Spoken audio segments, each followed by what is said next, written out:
Hello, everybody. Anybody?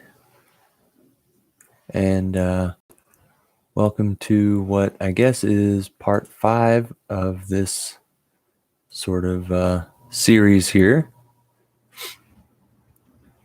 Editing my my original piece here for large ensemble. You can see Finale just reassigned all the playback sounds to the instruments. I'm going into... Oh yeah, good. This is part 4. Okay. Or part 5, sorry. Wanted to make sure I got the correct sequence number in there. So yeah, we're on part 5 here. I really want this to be kind of the final stretch. As far as my military career goes, I'll be wrapping up a 3-year sort of tour, not the right word, but sort of, with the Honor Guard here soon. And I'd like to be completely finished with this tune, at least like structurally and everything, by the end of that time. So kind of in the final stretch here. The only thing I'll do after that is I might orchestrate it or arrange it for smaller ensembles or different ensembles of different makeup. So I would do that. I've already been asked to possibly arrange it for a smaller group, a woodwind quintet. And I thought, man, how would I do that? You know, you're gonna bring a bass drum and for the firing party? Like, how could I even do that? And I realized, I guess I should say I sort of recalled to my attention that kind of the basic ceremony for funeral honors doesn't actually include the firing party. So honestly, for a small ensemble, for a smaller, like a quintet, the firing party could be left out. And that's actually closer to normal. So that's kind of what I'm going off of here. And I think it'll work really nice because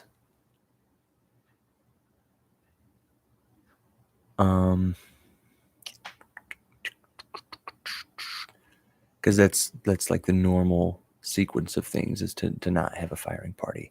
So really, I would just have to rearrange this. I'm already going to have to scale this down again to the ensemble I kind of started, because did I just do something to this?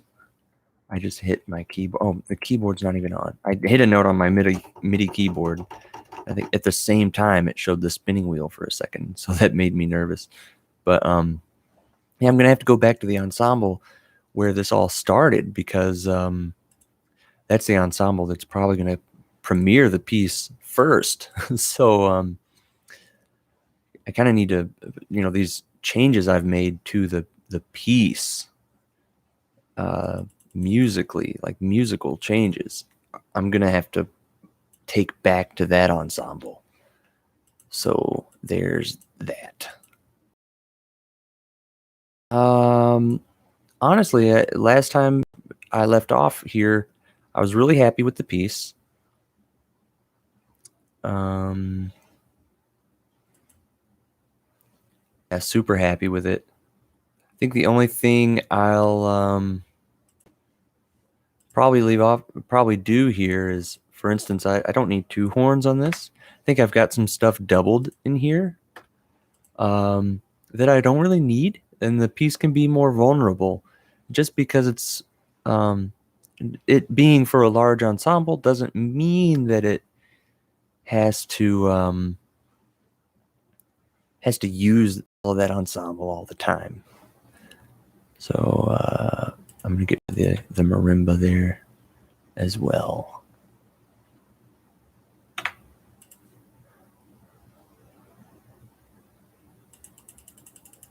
Probably here too.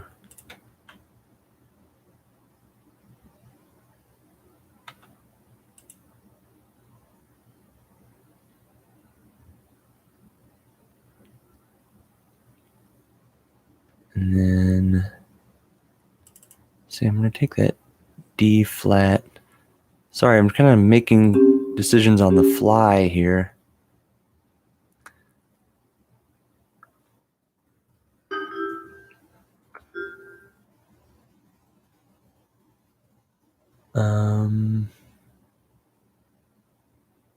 Isn't there a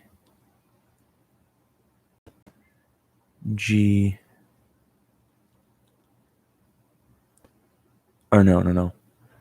I want that B flat represented here. Maybe not in either of the keyboards though. There's an F that comes out right here and horn that I think is actually so nice. The way it clashes with the melody note there, but also doesn't. I don't know. Anyway.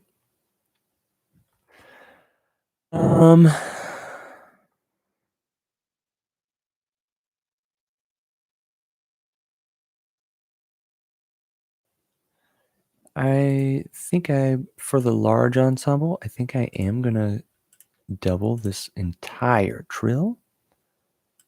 And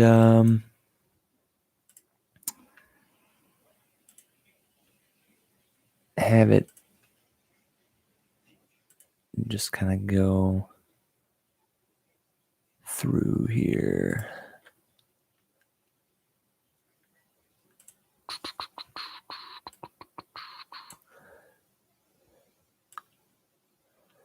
All right, just some quick on-the-fly decisions before we get a full listen into it. I'm also feeling like here there are quite a few things doubled, like bass clarinet.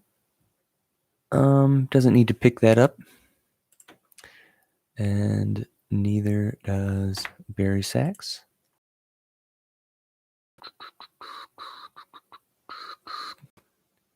Yeah, bass clarinet can bounce off of that.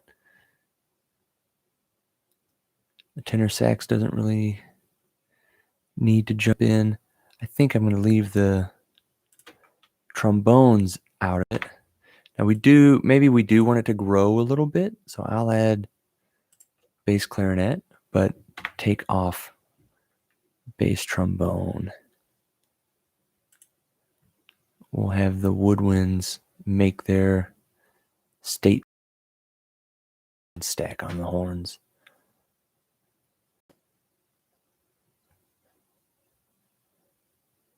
Now, this brass section, I'm just looking at this here and thinking, do I really want to separate these sounds that much? Or do I want to combine the trombone and horn sound and have horn 1, trombone 1 playing this, and then horn 2, trombone 2 playing this? Well, this is the part where I just listen to both and see what I like. Right up until somebody plays it live, and then I decide something else.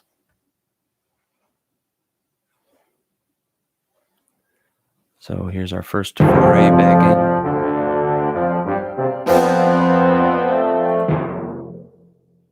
Man, I forgot that I added that timpani, and it just is nice.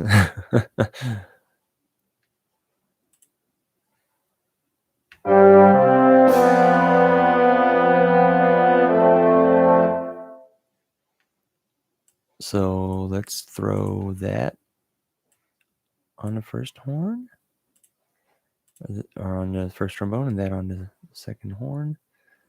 Got to make sure I notate these correctly, because if I don't, Finale will start making assumptions for me, and I don't want that. I want to make sure I hear it as true to the thing as possible.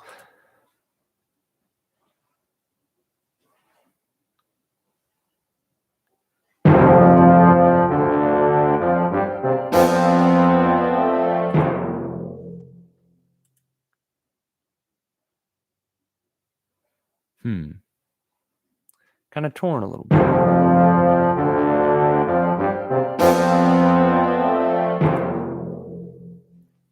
And then let's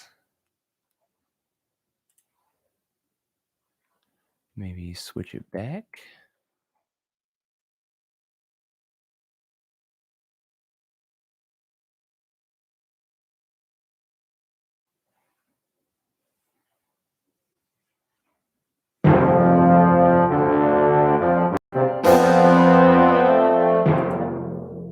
Now, I could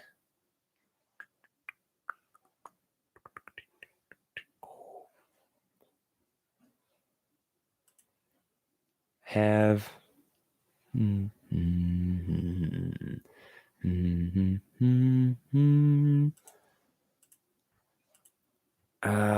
only horns play this thing. I think I'm going to do that. So I'm going to bring that down to trombone, who doesn't really need a new dynamic marking.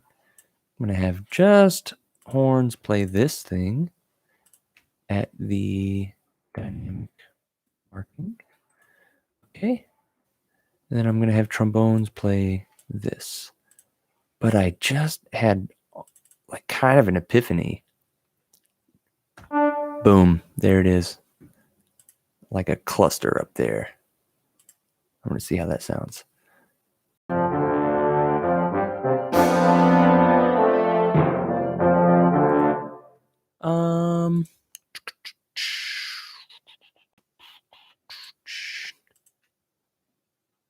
Having both horns play that was a little powerful. Let's see how this sounds.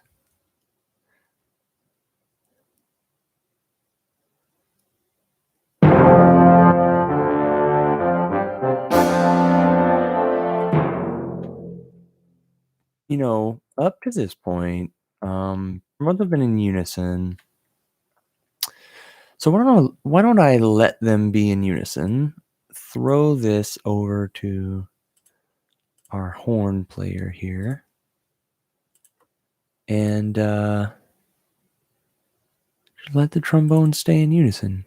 Oh, I didn't want that. I wanted the note, not the articulation. Things are a little small right now. There we go. That sounds a little timid there, trombone. We're at mezzo forte, right?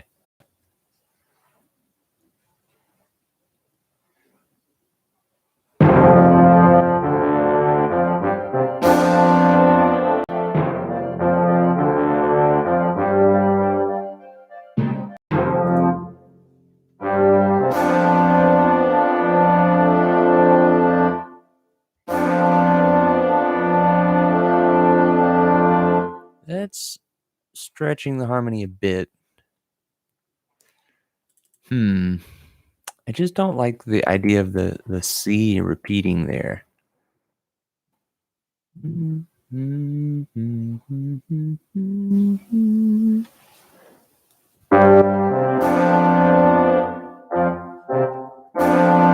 I feel like it's fine. It just needs to be repeated in a lower voice for it to be okay. And that's just not going to happen. I mean, it.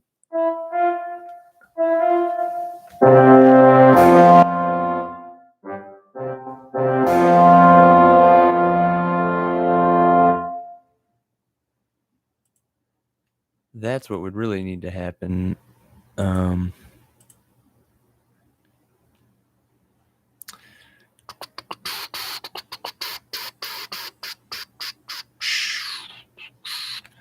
So we've got the bass trombone here.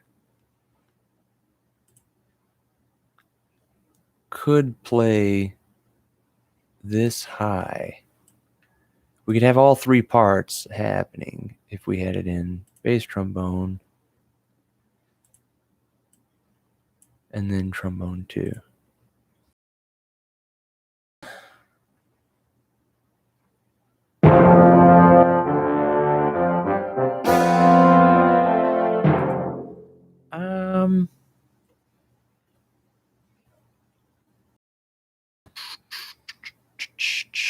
What I'm facing here is a situation where, so this melody line is there.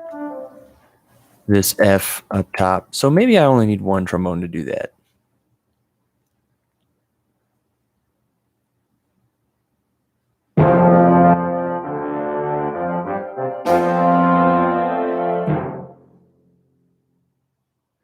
Yeah, maybe I just need one trombone to do that. And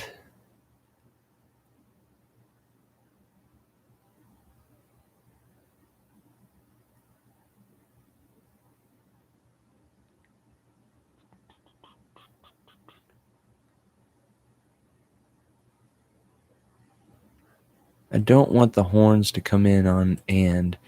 I'm thinking about adding this note onto the horns. Let's see. It's a little weird of an entrance, but let's see what happens.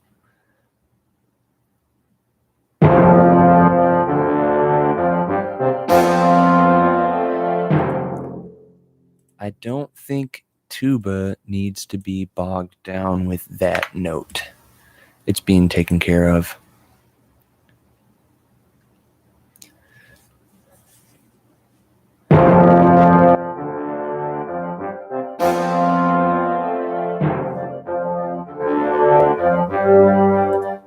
I think that helps a lot. Well, no, we'll go ahead and let it play.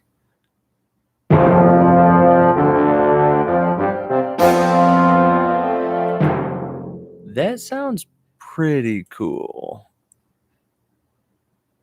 I think I'm gonna go with that just way of playing it right there. Just have to bring out the horn 2 part. So whether there are 2 horns or 4 of them, and the second set of 2 are playing that, I'm just gonna have to kind of just make a note to them, like, bring that out. Sorry, you might be hearing some extra noise. I'm drinking some orange tea, and so a lot of stuff going on at the house here. Actually, no need to play that again. I'm getting bogged down by that a little bit. Now the only other thing I'm wondering is, should I have both eighth notes coming out of the horns there? That may give them a little more of a solid foundation coming in. And I just want to help, I always want to help the players out. There's no reason to make this more difficult than it needs to be. They can also check this out. I can have them at mezzo forte here, and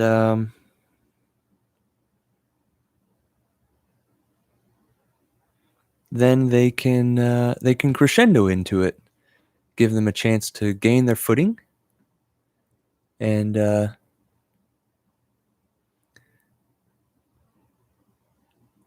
course, when this transposes out of concert pitch, I think it'll be a better situation. It'll look cleaner. That's like the last thing I ever do, because I like to work in concert pitch.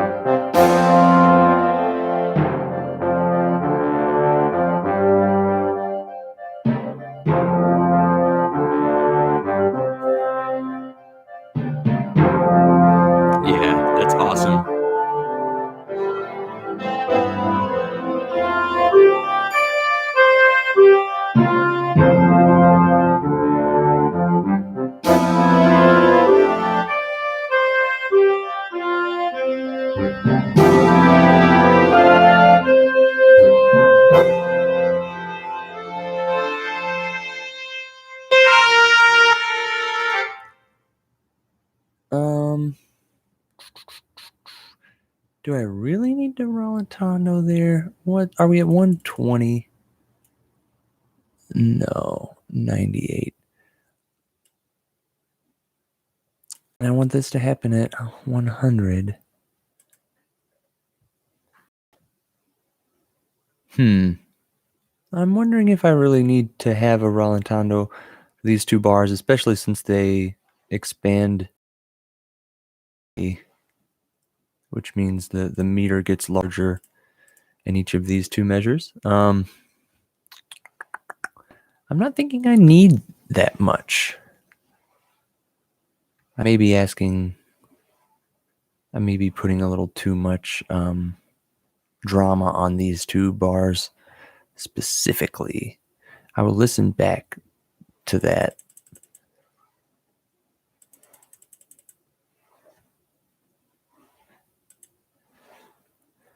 I may be over, oh dang, here,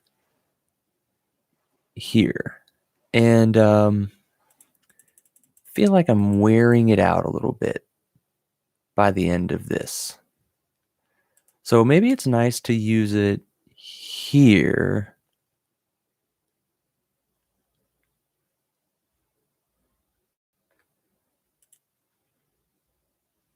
And then I want it to be.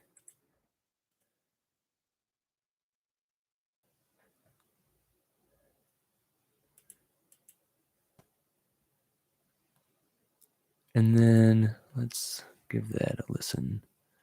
I think I want the horns in unison, honestly.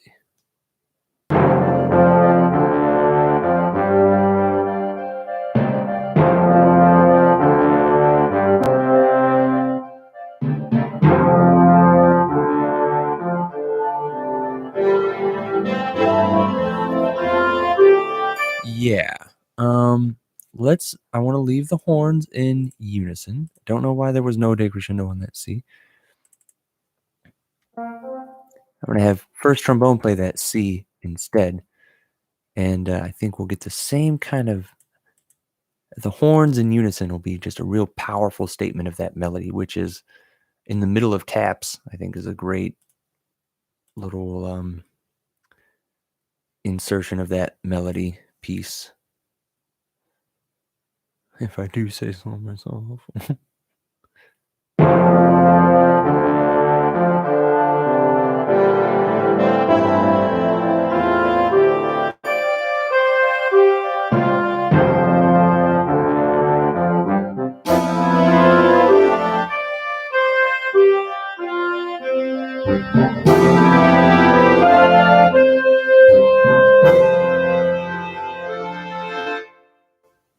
You know what? I think I did this wrong. I've got this boom boom beat happening. Boom boom beat dee dee do. Oh yeah, I just need a different melody to play here.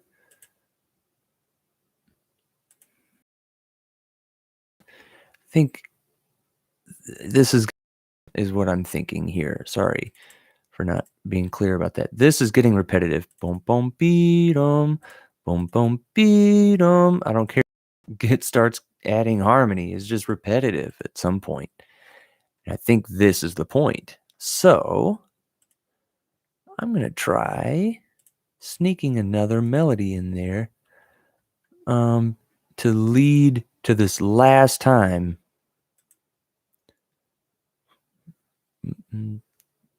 3, 4, 5.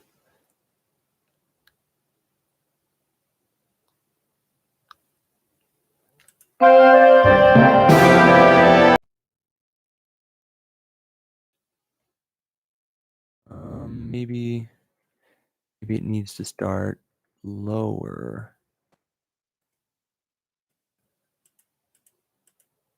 Why can't I click on that? Sometimes this, oh, yeah, because it didn't exist.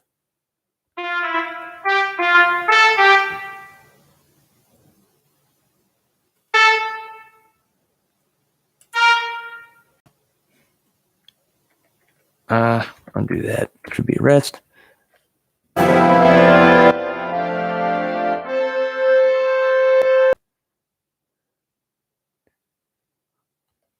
Dee dum dum, dee dum.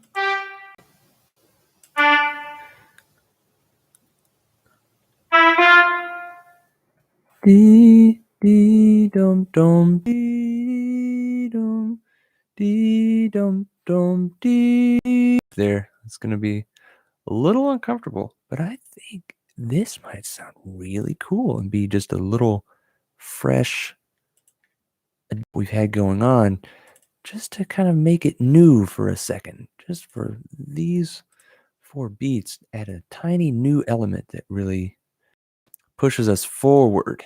And that's what I'm concerned about, is that got kind of stagnant there.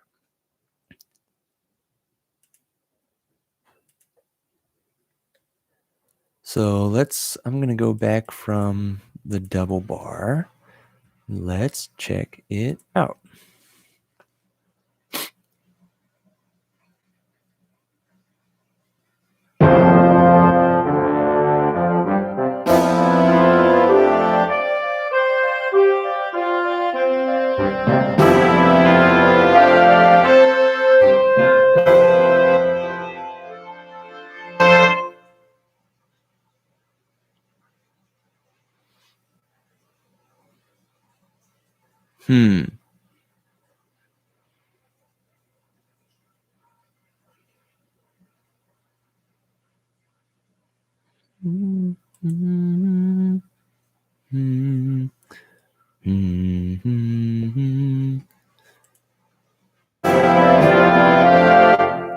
No, do, dee, dee, dee, dee.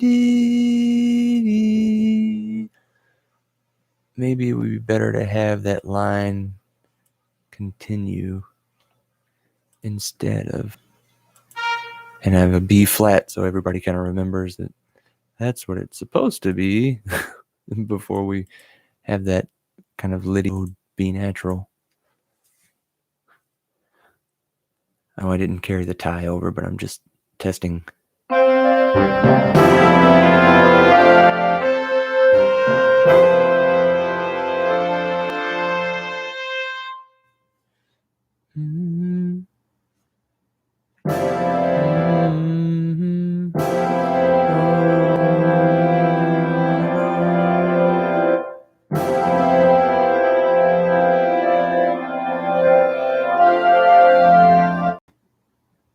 Something's a little weird. Well, I can't be listening to the clarinets there because they've just got that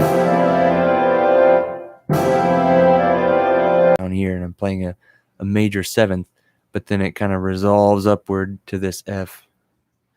Do, do.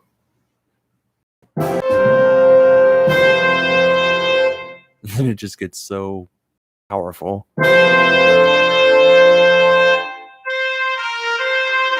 Thanks, first trumpet.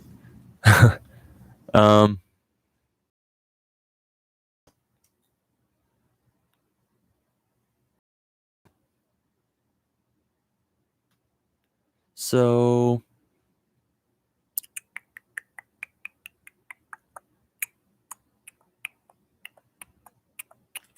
let's see. I'm going to experiment with these 2 bars. And just see what interesting things I can come up with. So first thing I'm going to do is get rid of trumpet 3s. I think I'm going to have them, I'm pretty certain I'm going to have them in unison. So there's no reason to like just keep moving, having to move trumpet 3 around.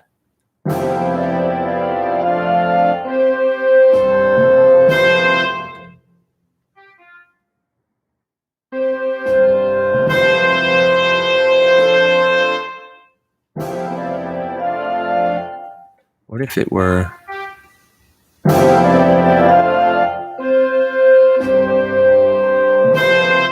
Oh, yeah. So what if we let's get rid of this slur, because that's not really a tie. Those 2 need to be tied. The slur needs to carry over to the G, and we need to tie these two.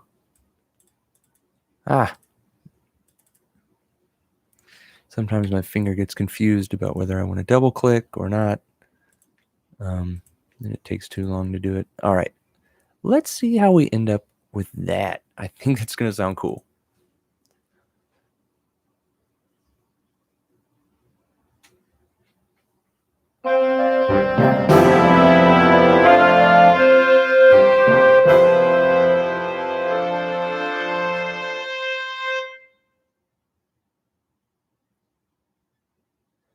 Or, so that sounds cool. That's option one. I'm going to listen to that again. Option one.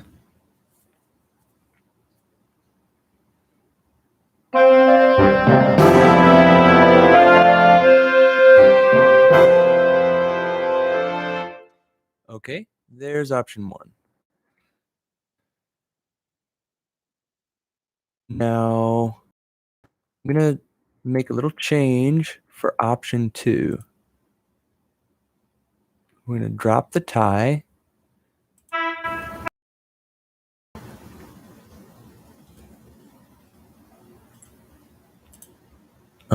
I'll leave the slur marking there because it won't make a huge difference, and I want to be able to go back and forth pretty quickly. So the fewer clicks and movements, the easier that'll be. Option two.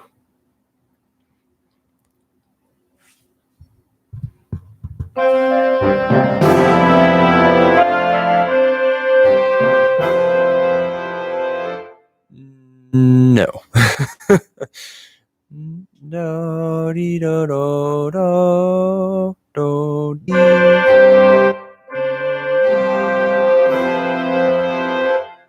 That's not how this is working because it's not in the right key for this to be happening. I believe. Oh no, timpani doesn't smack down on anything. C is definitely the bottom note.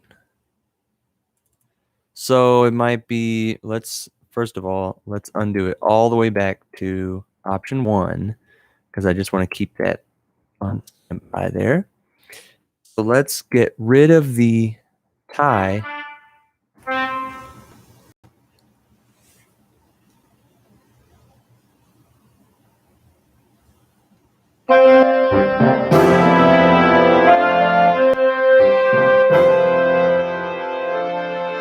Yeah, it doesn't. I don't really need that because the already playing that note. Don't really need the help. So, okay, we definitely can go back to where we were. Option one.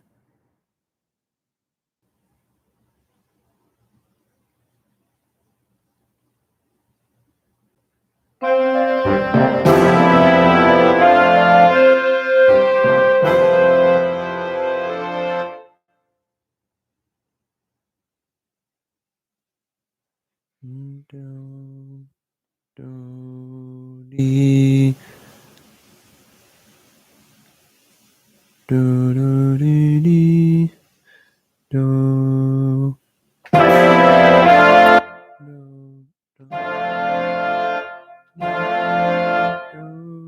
Do, do, do, do, do, do, do, do, dee, do, do, do, do, do,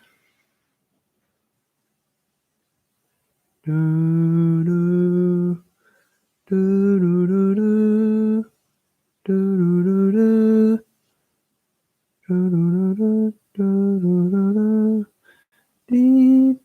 do, do, do, This is a weird one. I don't want it to sound. That would sound pretty pentatonic to have to play what I'm thinking of right now. Let me. I don't want to just abandon this because I think there's a lot here. I'm really close to something.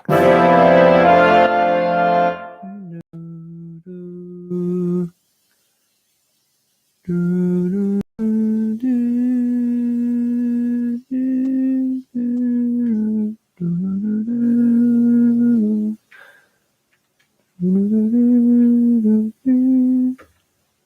Well, I could always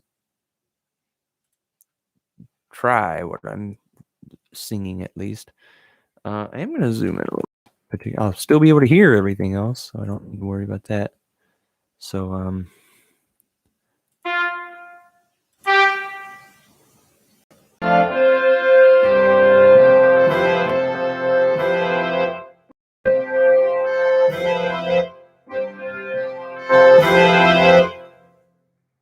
maybe that'll be the thing.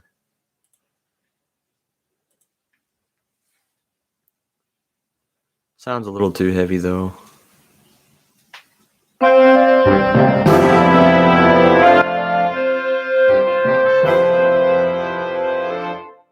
Yeah.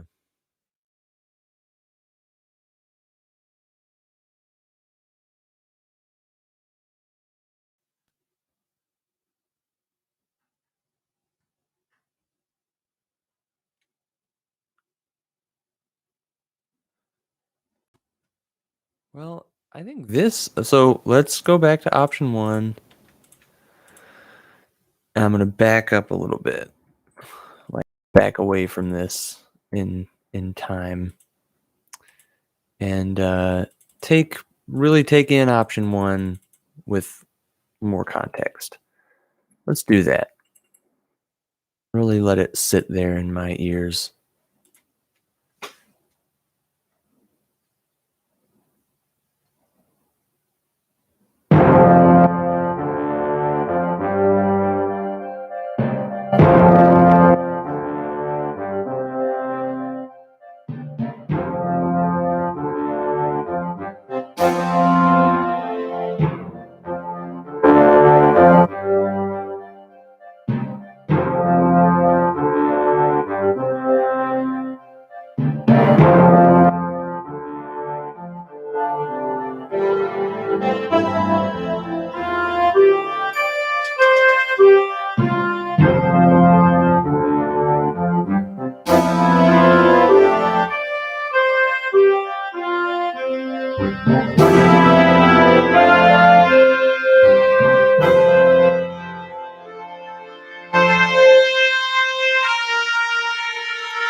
Man, okay. I like option one. I'm going to stick with that unless something else just explodes into my brain. I'm going to stick with option one. I do want to hear this again. Man, this all came out so nicely.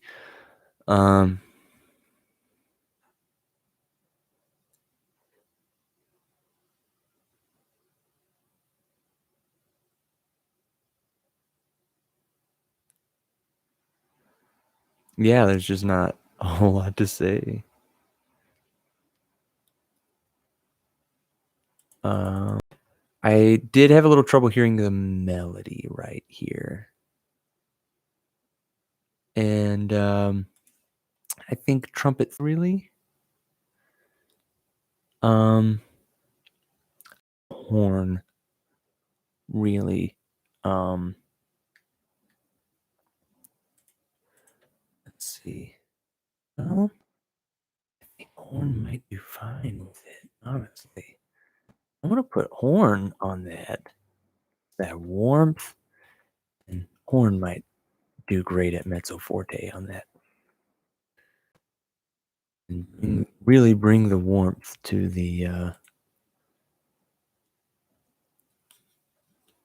to that section.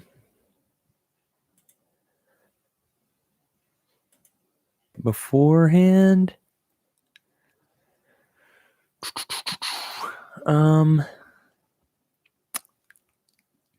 Yes, because that is also the melody. So I'm going to swap. So the trumpet 3's got this lead up to the melody. Horn 1 does not. So I'm going to swap these two. I got to make sure I don't.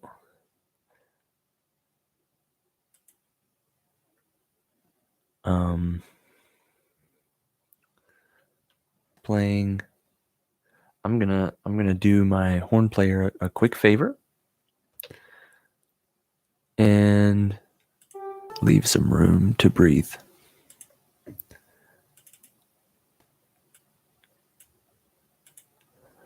And my trumpet player here, I think that'll be really nice. Let's see how that sounds.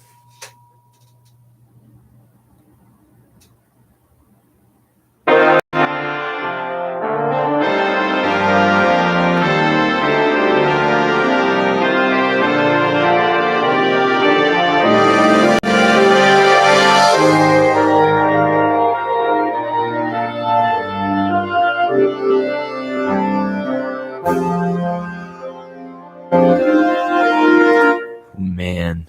Whew.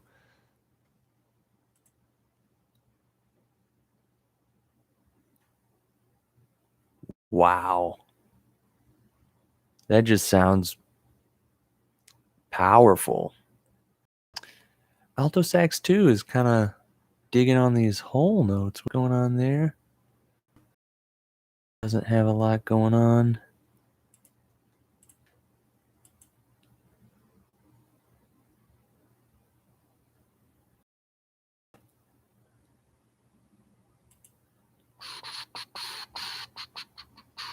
I kind of have a little bit of imposter syndrome with a lot of this stuff. I worry that, like,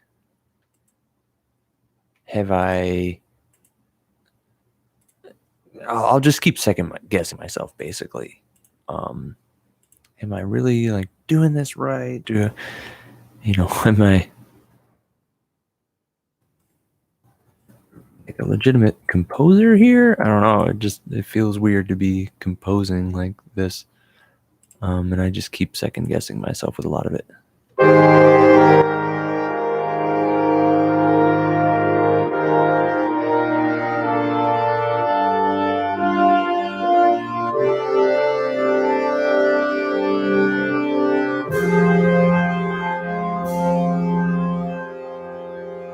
This G and A flat right next to each other, man, that's so da, da.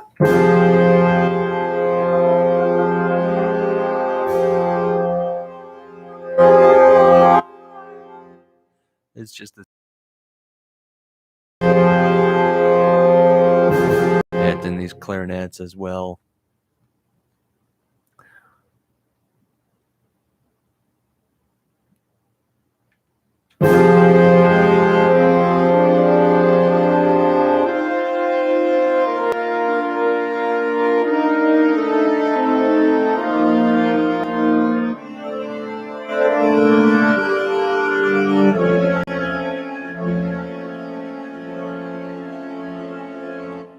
F, another A, yeah, D flat, F, clarinet 3 from C right underneath that D flat. Man, that's a lot of heat.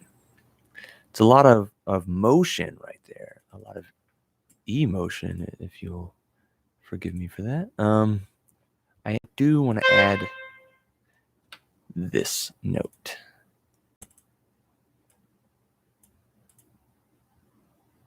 Don't ask why. I don't know. I'm just trying it out.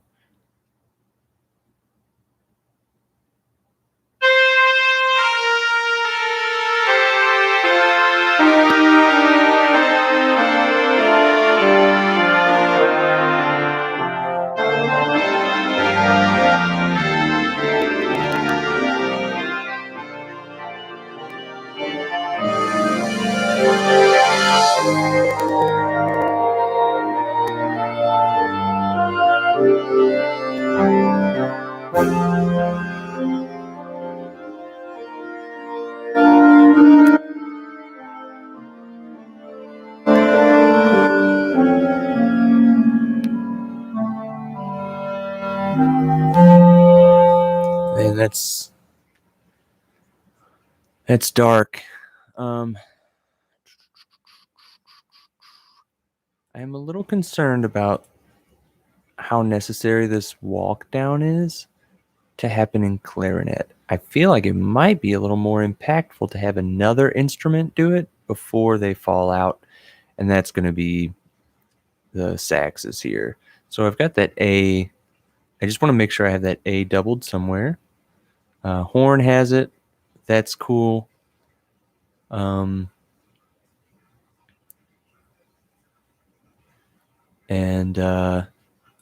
clarinet can always pick it up. So I want to, this is going to ruin this big slur marking, but let's put it there. Oh, I want to make sure, let's throw this on bass clarinet for a second. Make sure this is down here. And then clarinet 1's going to get that. And then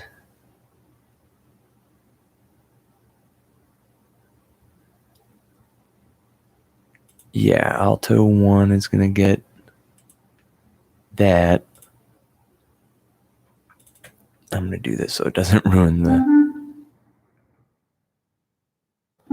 There we go. I'm going to fix these slur markings here.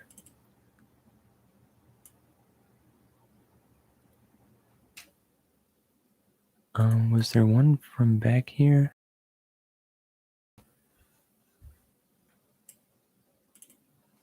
Slur those two.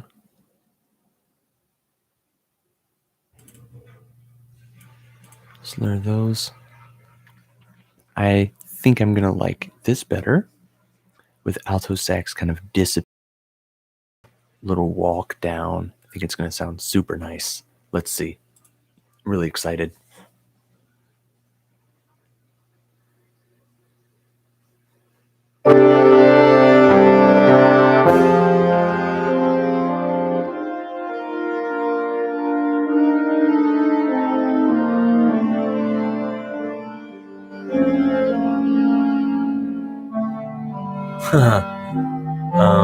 Okay, so what happened here is I didn't have the decrescendo happening in sax 1, but I did have it happening in sax 2. But I need to move it in sax 2. I need to move it to here so it's not happening too early. Yeah, that kind of threw me off a little bit. Didn't sound as nice as I wanted it to.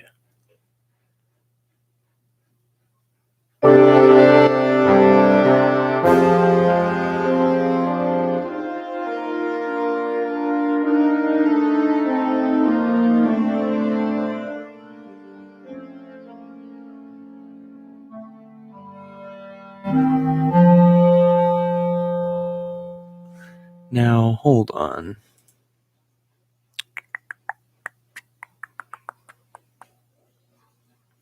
That's an E flat, and it's the same E flat that bass clarinet is playing.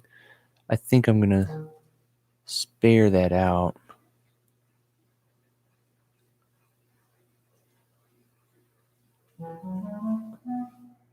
And really make it become unison there. Got an E flat and a C. I guess I could keep it like that.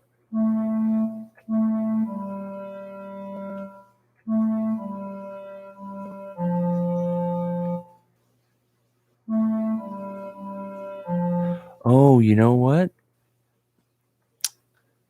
These two are at mezzo piano. I should have these at mezzo piano as well. I should bring everybody down to piano right here. Oh, I went in the wrong direction. That's piano, my bad. I went in the wrong direction on the numpad. Bigger numbers actually mean a lower dynamic. Something I don't quite understand. But okay. Whatever. So let's do this. I'll fix that in transposed pitch as far as the positioning of those decrescendi.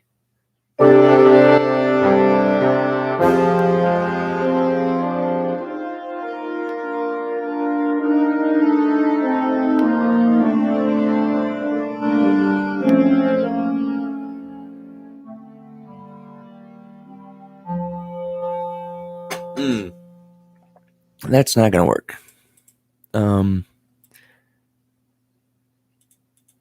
That was way louder than the melody. Need that happening.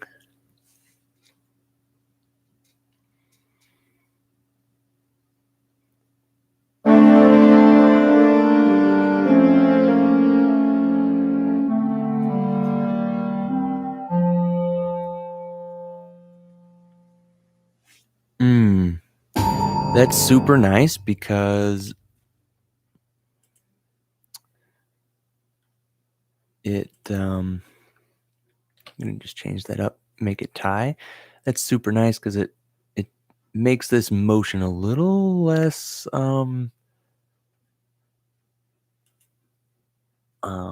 jarring. If it like sticks out a little bit, if all of a sudden it's unison there. So this note holding over, you don't even hear it anymore. You're not hearing.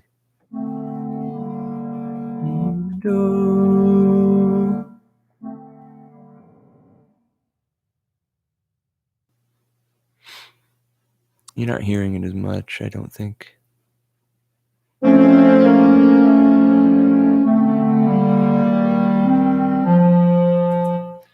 I may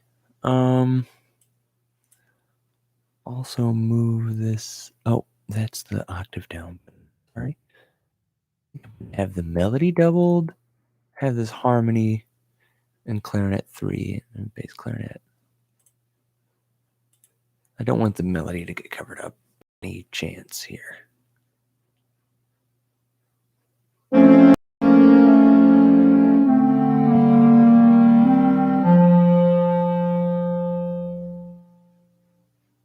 Okay. Yeah.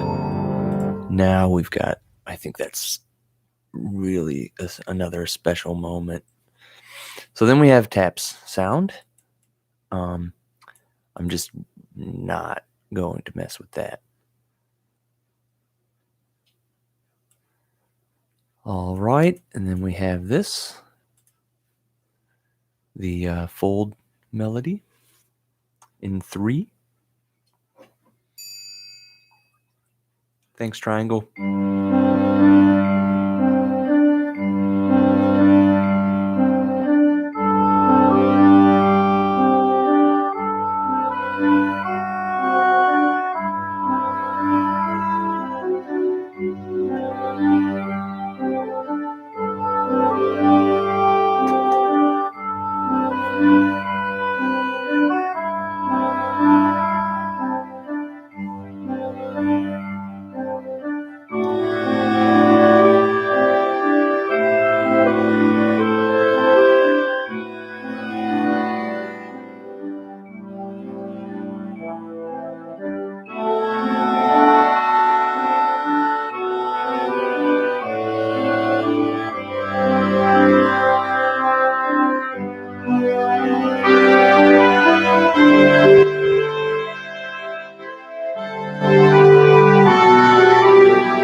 Man. Ooh.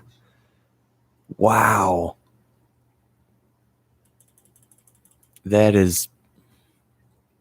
I'm really proud of so much of this. Wow. Whew. Okay. I gotta take a breath after that. So I am gonna add a fermata here, because if this is being performed with a an honors team, is it okay? Yeah. If this is being performed with an honors team, the conductor or commander is going to need to be able to turn around, is going to need to be able to see what's happening. And if by chance the team is not finished folding, oh, I didn't include rests. If the team is not finished folding, there needs to be some, oh, wait, Mata over a rest. How is that not happening right now?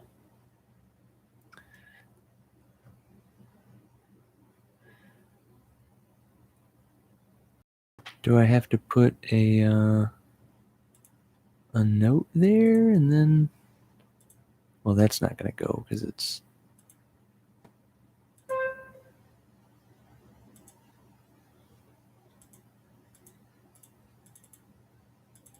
So I can't fold there. Whoa. I don't know how I did that.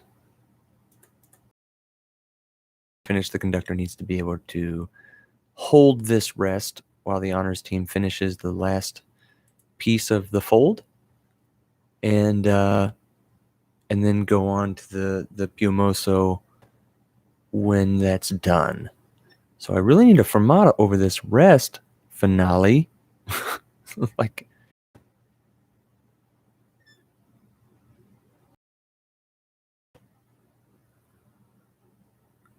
I mean, it'd be either that or a big caesura, but you see how that went over here. I still, like, I really hate how those all lined up that way. They need to be right here, not whatever happened back there. They also need to be above the... Like, why are those attached to the notes?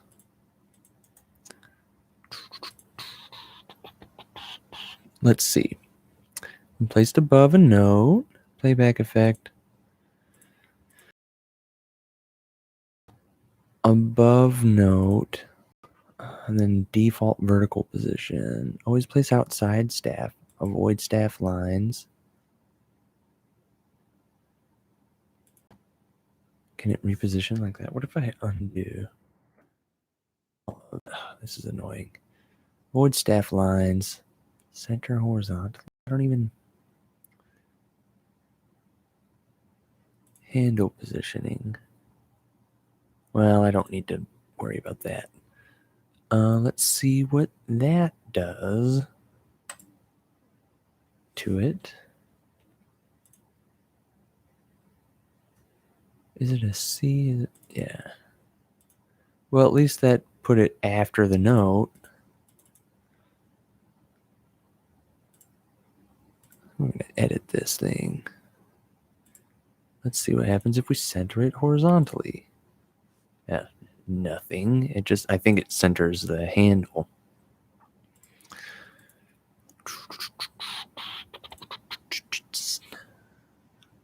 Position. Yeah, above note. There's really... I bet I could change that horizontal, or sorry, vertical positioning, the default. But I have no idea what it would need to be, what, like, this whole number is. Let's... Oh, I'm not on the correct articulation. There we go. Let's just go with 1. See what happens.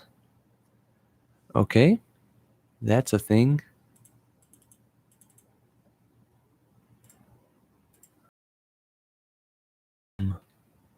hole number 1.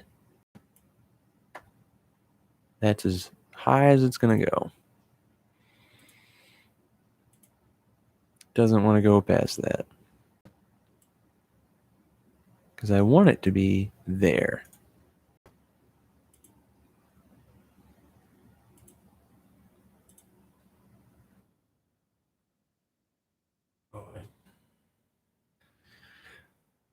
Huh. Man, this sure is really kicking my butt right now. With these positioning selections, like always plays outside staff. It's not even doing that. And can I go higher than... That looks like I can go to 0.02.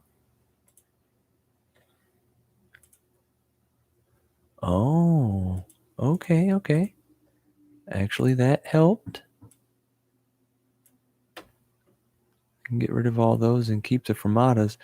Actually, I should have probably put the caesuras in before I put the fermatas in. And that would have helped. Let's see if I can still apply them. I can. The washer is done. See this though, like place it above the note. It's basing all this handle positioning on the note and not the staff. So, you know what? I'm not going to do this with because this is being an articulation marking right now.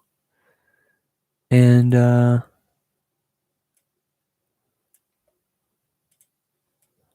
I really don't need it to be an articulation marking. It should be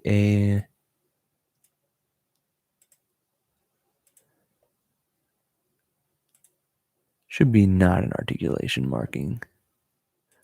Why is that one still there?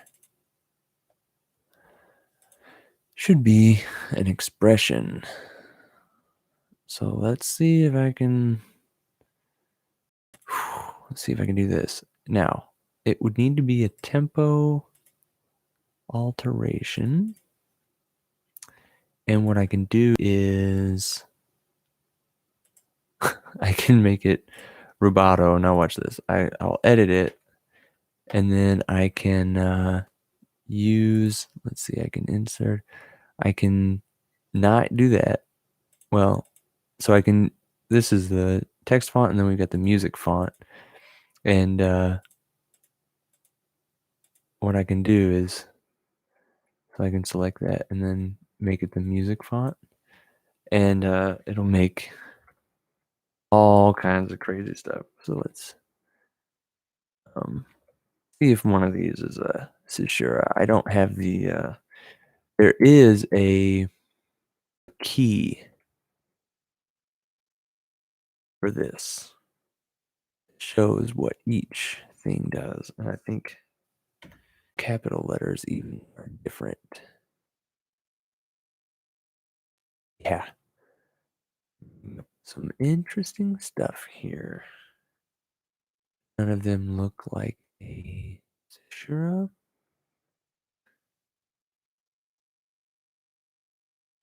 There's a sharp symbol. Thing is, it has to use some kind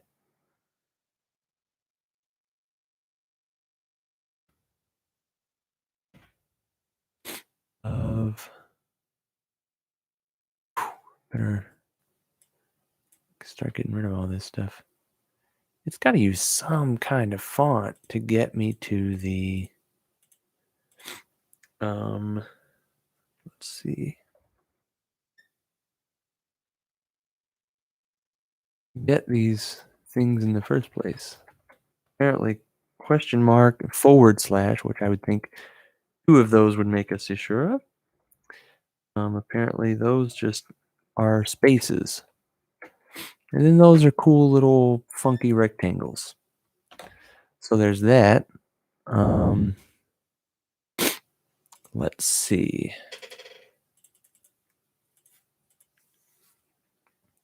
I don't really know any other keys to hit here. And there's like plus sign over here, the numpad stuff. It's not even doing anything. Maybe I can use the text font and just do. See, I can't even do that. Oh, maybe I can just type it like that. Okay. Sure. Perfect. Oh, I don't know how to write C sure. I don't know how to spell it. I never embarrassed myself trying. I guess I could have done a shape. Oh my goodness. But there's not a Cishura in here, is there? I don't even know if I'm saying that right. Okay, I don't need to create a shape. I've got it right there. Boom. Nice. It's going to be text. It's going to look like that. That's the description. We're done. Type. Is there a... Can we do a tempo thing? Execute a shape. These are interesting. Like, I can execute that. If you know about like Logic and Pro Tools, these are almost like automation shapes.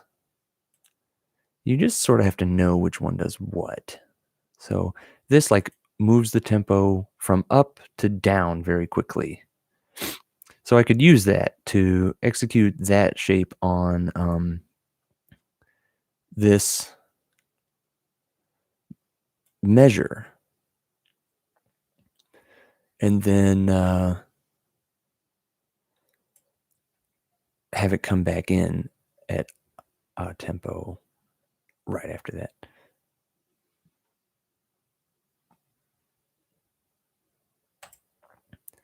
Well, and then the tempo alterations thing should, I think it should put it on every measure.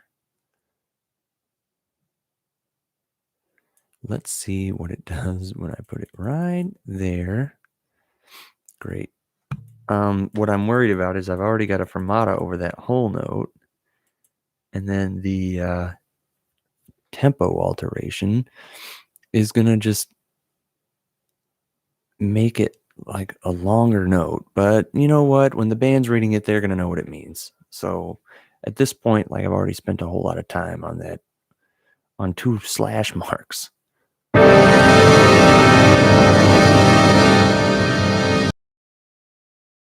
So now what I want to make sure is if I put here, yeah, it just puts it at the top of the page anyway. So I think if I put that here, boom, assign it. Well, I may need to go here. I don't know why I keep double clicking that. If I put it here and then I go to document, edit part, and I say bass clarinet. Yeah, I want to make sure it ends up on the bass clarinet part. Got to edit the positioning a little bit. So let's go to document, edit score, right click on this, edit text expression definition. Wonderful. I'm totally cool with that. It doesn't need to be this far above the, so I need the above staff baseline. Yeah, and I think that's going to be move. That's what I want. So now let's see what happens. Oh, got it on the right tool. Let's see what happens with this. All right, so that's the staff baseline because odd tempo is right there too. So let's, oh, not the assignment. Sorry, the definition. Positioning. So we can go above staff baseline, and then here's an additional offset. We can offset this to 0.1. Then if we click somewhere else, it should kind of demo that for us. We can, let's try 0.5. Let's do okay. So yeah, see that that was a lot. So definition, positioning. Let's just go with 0.2 and see what happens. Yeah, that puts it right there above the staff where our musicians are going to be able to see it. I might lower that just a tiny bit more. Let's go with 0.25. You know what? 0.22 I think is going to be right at it. I was wrong. I think 0.25 was going to be the money there. Yeah, 0.25 is it. Boom. Now we need to go to edit part. Sure, trumpet 2. Got a caesura right there, and then an a tempo right afterwards. I like it. Okay. So edit score. Let's back out of. I'm going to hit Control S right now and save my progress. I'm not about to lose this progress. I made some good musical decisions. And man, sometimes when you get into the weeds of these decisions, you make these tiny adjustments, and it's hard to remember what you did later. Although I think this time I made some pretty large changes. But like in the beginning there, choosing which parts are going to double what, that was kind of a lot. So man, you got the whole band playing during this. Oh, except trombone 2. Oh my goodness. Sorry, trombone 2. I guess you can have the melody. that would be nice for you. That'll be nice because the melody does get a little hidden. And of course, baritone bass clef isn't going to have anything because I'm going to copy the treble clef part down to the bass clef part. I just don't want to do that now while I'm listening to it a lot and then have it doubled up a bunch.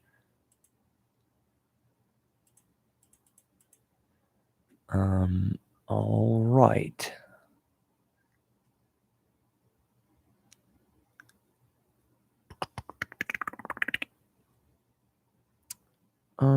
Baritone has that. I'm going to throw it on trombone 2 as well. I'd like that to be doubled. I know I'm making a lot of weird decisions here. Part of it is I'm not sure if I needed marimba to be in this piece. I think vibraphone is really just fine, and marimba is just doing a lot of doubling and copying or something. So yeah, you know what? Marimba, I'm sorry.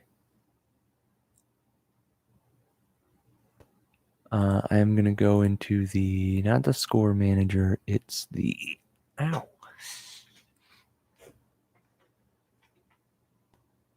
Sorry, I just got a crazy cramp in my leg. All right, manage parts. I'm going to go down to the marimba here, right down to the marimba here, and I'm going to delete that part. Okay, and it's still there. What? And it still has music. Come on.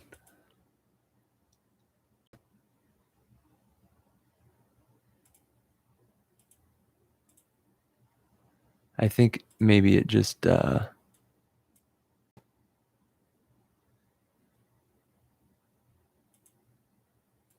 don't need to do that. Well, I deleted marimba. I guess I could.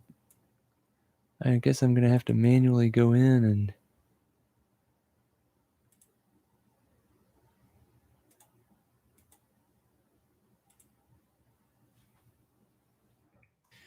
get rid of the instrument.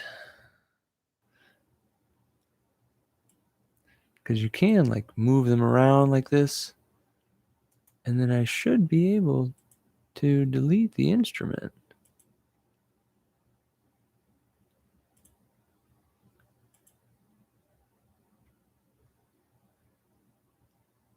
Delete those staves. You know, I may need to go into the staff tool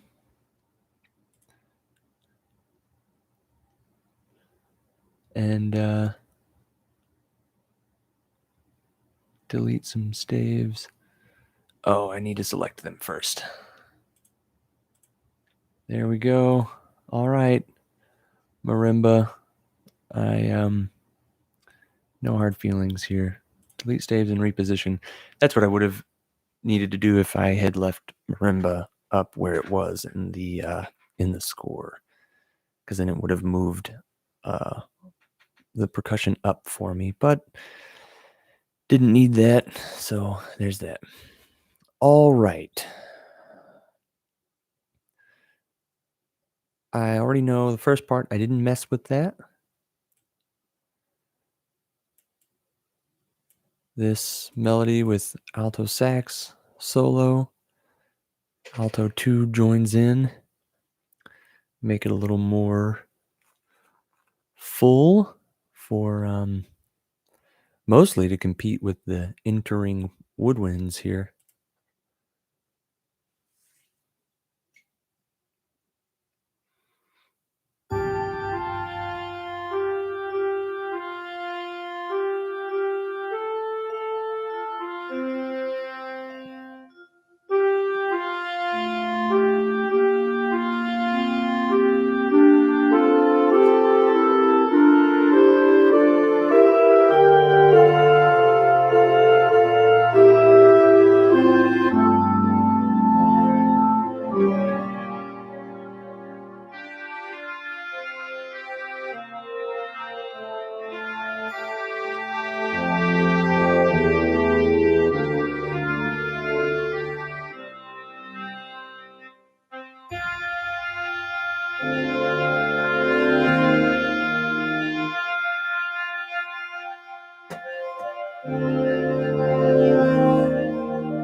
And the timpani really adds some magic to this. Boom, boom, boom. Especially that.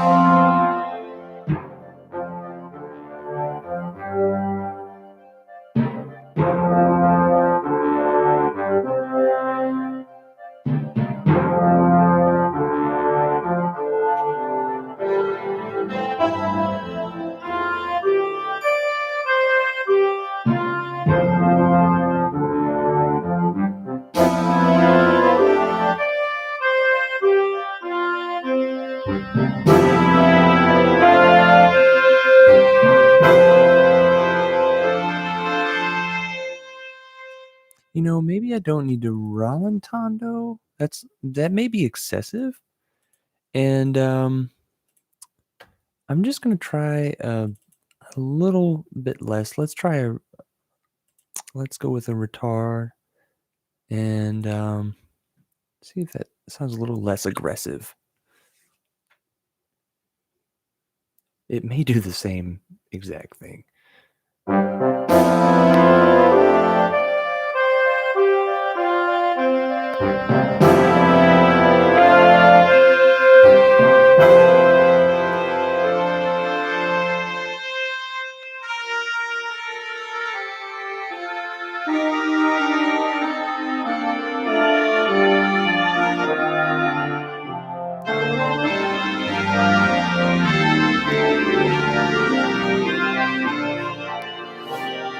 You know, I don't think I need that pickup note now. I think what I was worried about is it feels like there's definitely some emptiness happening right here.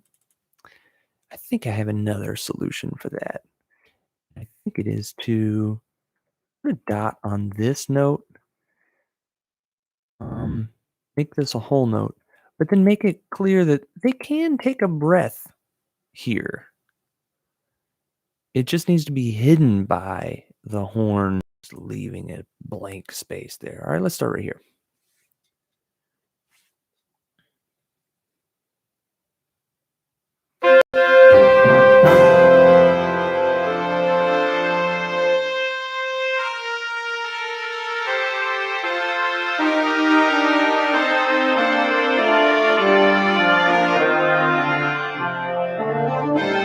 Oh yeah, that's much smoother.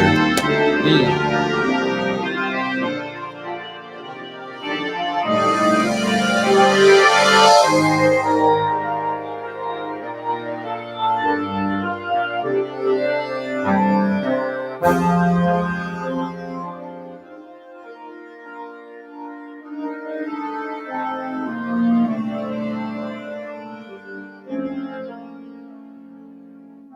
Wow.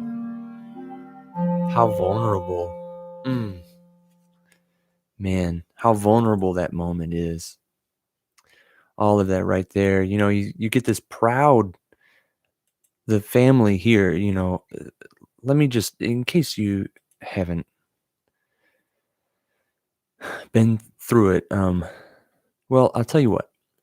I'm not going to do it right now because I'll do a good recap video. I think I'm happy with everything that's here. And I'll do a recap video and go through what each section is, talk about the piece as a whole, why I did everything. It won't be a video where I'm trying to make edits and all this other craziness.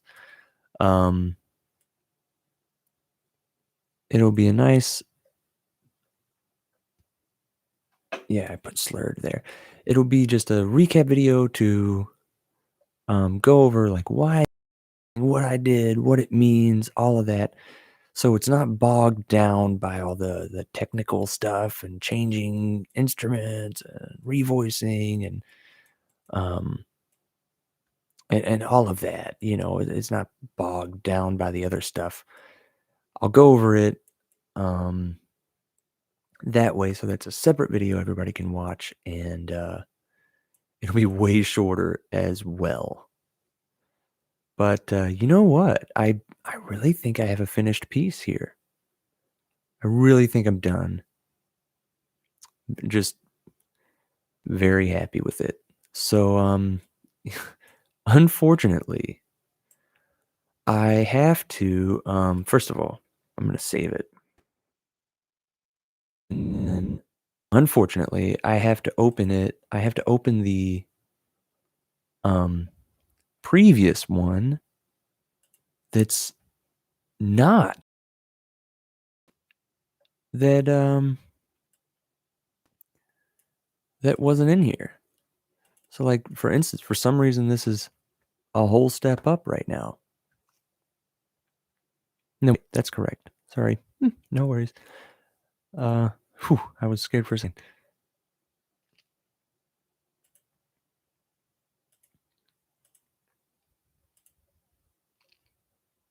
Is this in or something? No. Flute's got the right notes on F.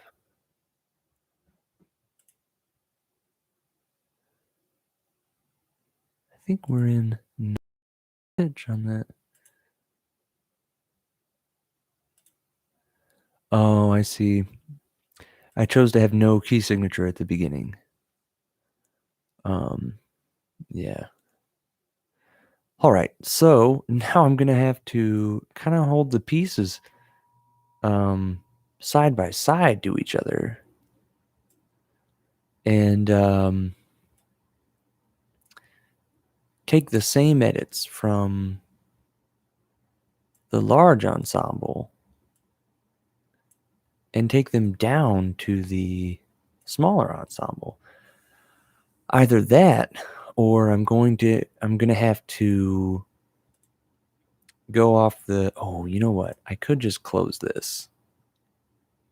No, don't save any changes to that. I could go off of this and just slowly go through, like, okay, delete the bassoon part. So put that in other instruments as I need it. Delete flute 2. So, if I need that in any other instruments, put it there. Delete this, delete that until I have a smaller, like a condensed version, and then just delete those instruments from the score. I think that may be the ticket. That may be what I need to do. Well, I can always use, where am I here? I can always use, aria. I can always use this one as a reference, I guess. I don't think I can take them out of that. Yeah, can't take them away from finale. So one flute, so I could get rid of second flute. And then I could just save this. So I could save this as Gone the Sun 144th, because this is kind of tailored to the 144th Army Band instrumentation. So I could say Gone the Sun 144th, save as that, and then start working on it, take all that stuff down, break it apart, and then have it tailored down. So I'm not going to do that. Okay, I'm going to do it this way. And I'll do you a huge favor and do that off the air. I'll do that off of a live stream. There's no, well, I don't know, unless you want to see the technical aspects of breaking this down into a smaller ensemble. Why would I put things where I do? Like both of you that have ever watched this. So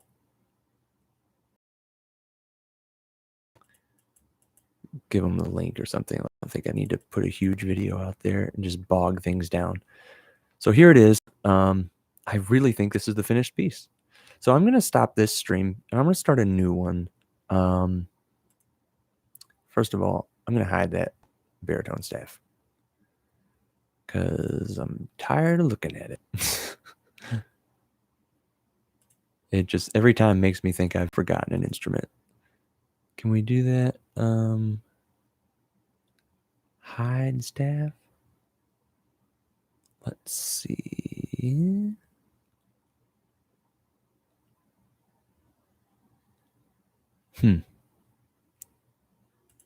Anyway, whatever. It'll be there. Just have to explain it then. Anyway.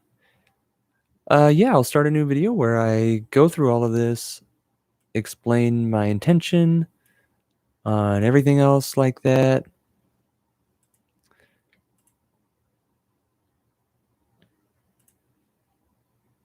And go from there.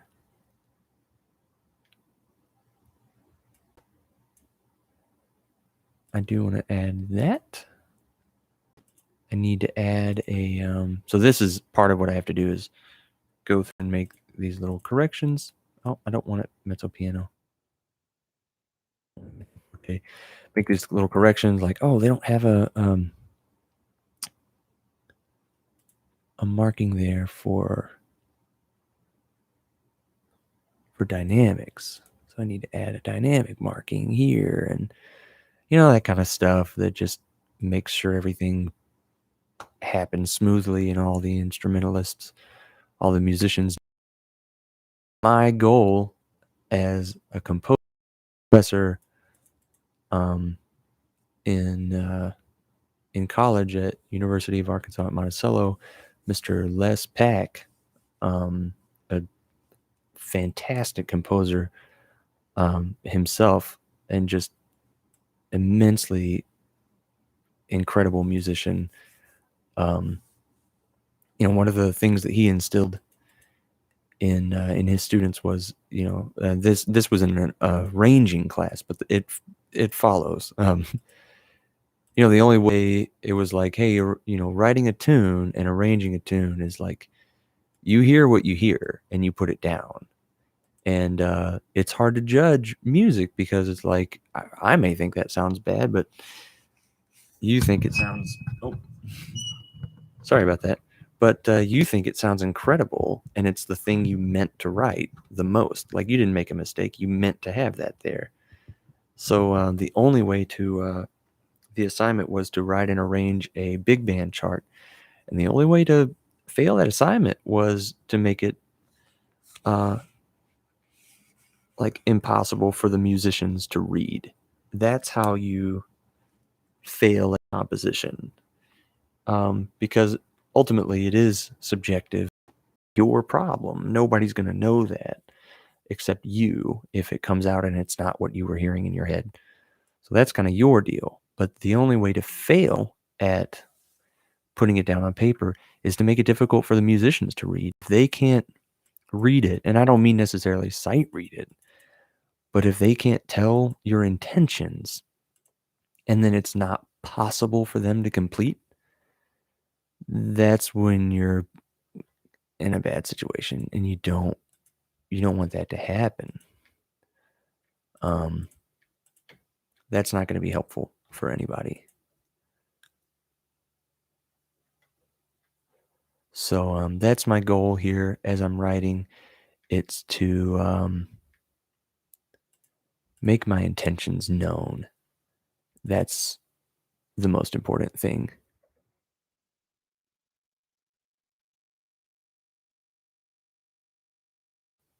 Um, sorry, I wanted to get that trombone out of there because I think it'll be a little too aggressive for that. Put it on bassoon. Much nicer. I could even I want tuba to be in the basement with that B flat. And if somebody can pedal that B flat, even better.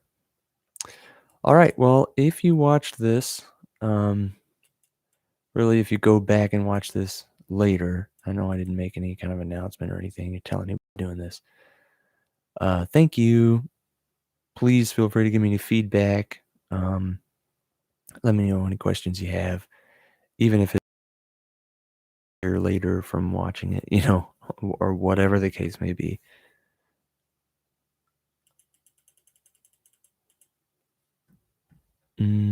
I do need to put some pedal markings on this.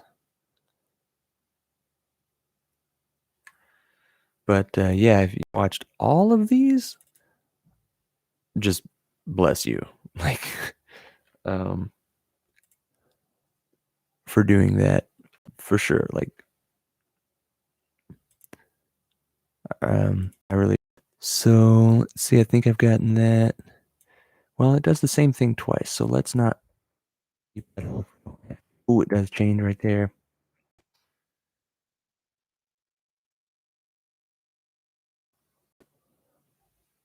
But yeah, this has really been a journey, a big experience for me, and I kind of can't believe I'm at this.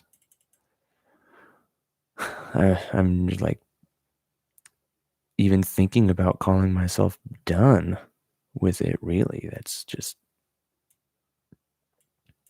kind of insane.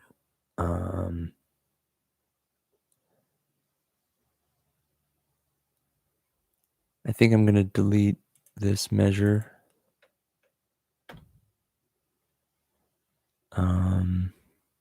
And put a caesura in between these two. Double bar line. Now that I've got one that I can put down somewhere.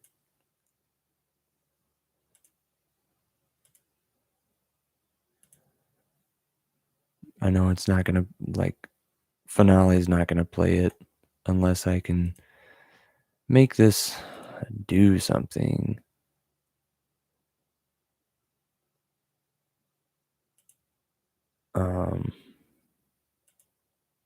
Set to value, like, I could set the tempo to, like, I don't know, 60 for a second. And then let the next tempo marking pick it up and change it. Let's see. I'm gonna see if that works. Man, that's gonna be crazy if it does that. That'll be really funny to me. See if it works.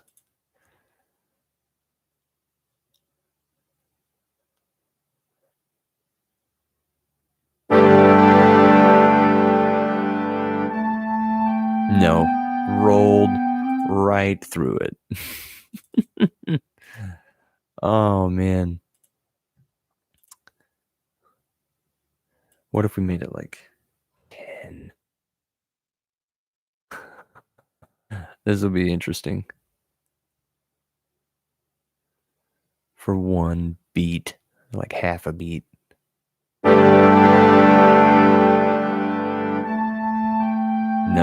No, just rolled right through it. Let's put it to the left a little bit and see if that does anything.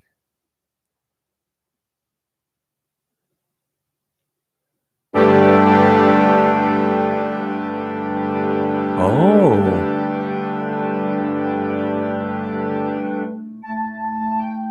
What was with that weird release? Yeah, I think it's because they were stacked on top of each other there. Yeah, I think it would be fine if it were at like 30. Do what I'm wanting. I think it's because they were stacked on top of each other. The two things were happening at the same time and conflicting with each other. So Finale just went with the latest one, Bumoso and then A Tempo.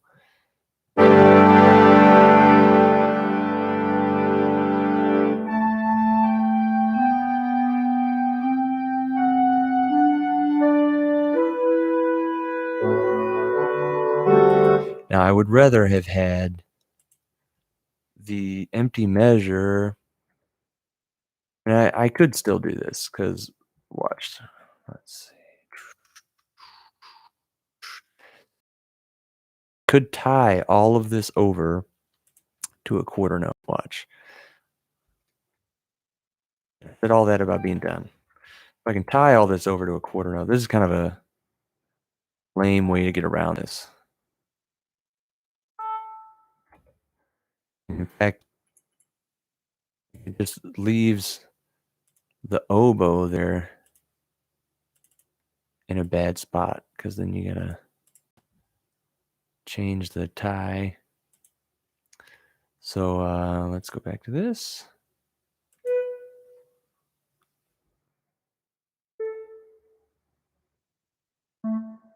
Don't really need that. Just need to slur those two. So what I'm doing is creating a rest here. And what that's going to do is allow me to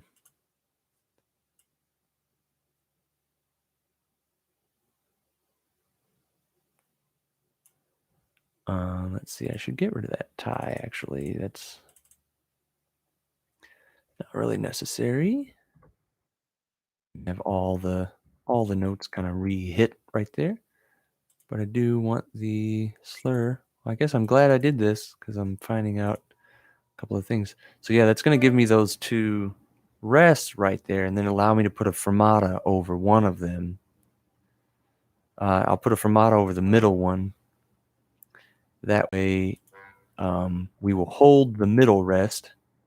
1, 2, and then 3, 1 can be the entrance. Let's add that. Huh. Wonder why trumpet 3. Wonder what I was thinking about there. We've got trumpet 3 in the basement. I mean, not as far down as Barry sax with the low B. It's fine. Barry sax can do that all day. They love it. All right.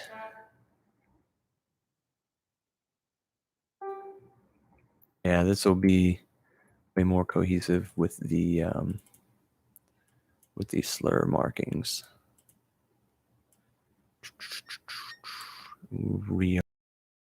Re-articulate right here.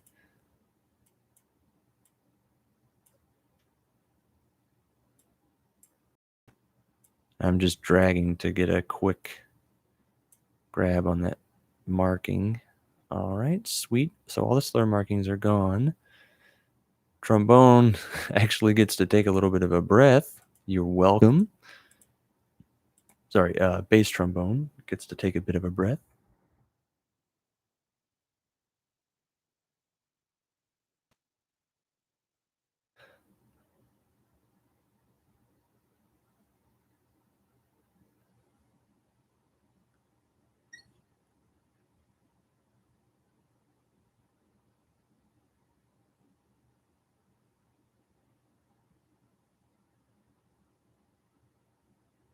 Yeah. Yeah, that'll be nice. Okay, sorry, I was just singing it in my head a little bit. So let's get back to our mission here.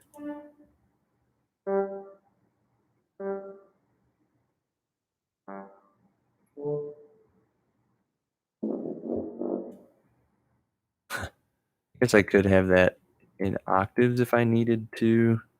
Not that many.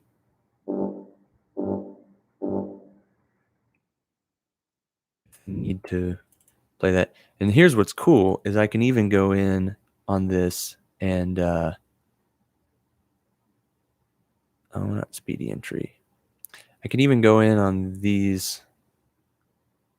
Well, I'd have to do all this nonsense. So I can go in on here and I can adjust the note head just on this note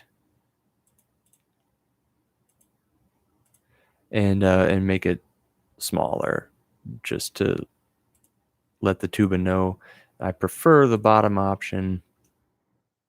So we can do this. Where does this?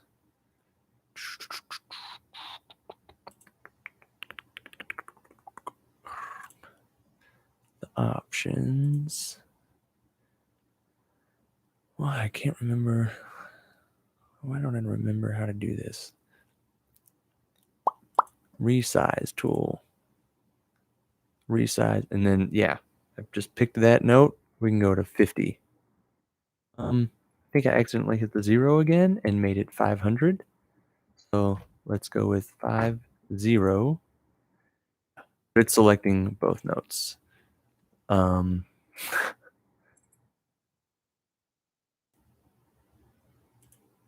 so I actually don't want that. I'll just make them ask.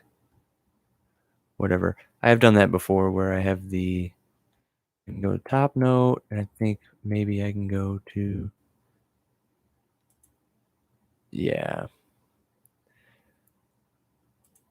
There's another tool to do it. I just can't remember where it is.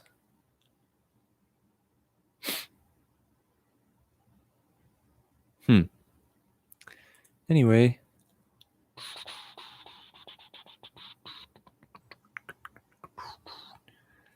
Yeah, and there's all this stuff that's really cool. Some smart shape stuff for all of this. Dashed curve, dashed line. These are other things you can like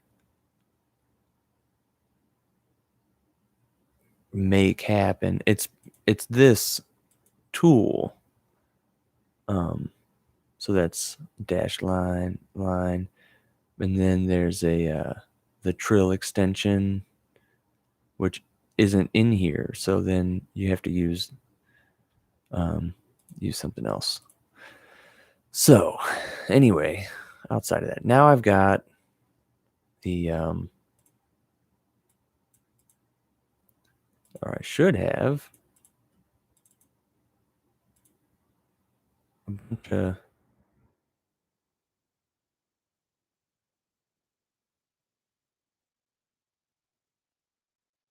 rests here.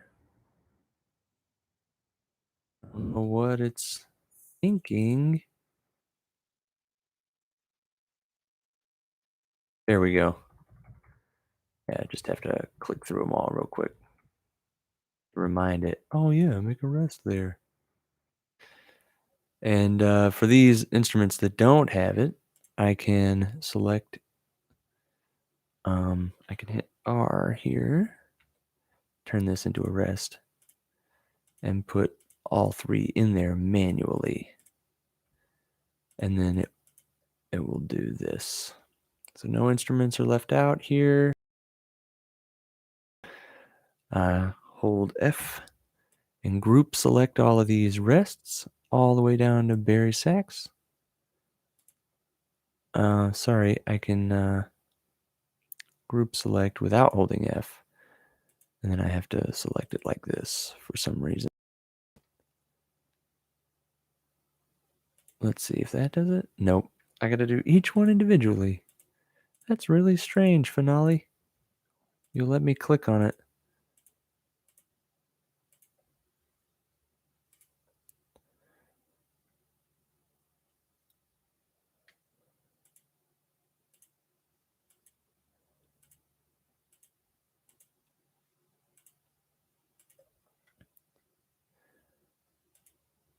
Huh.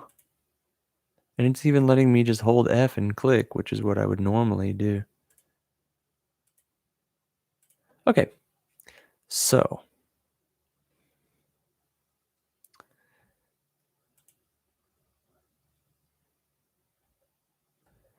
what I've got, the chord I've got here is it's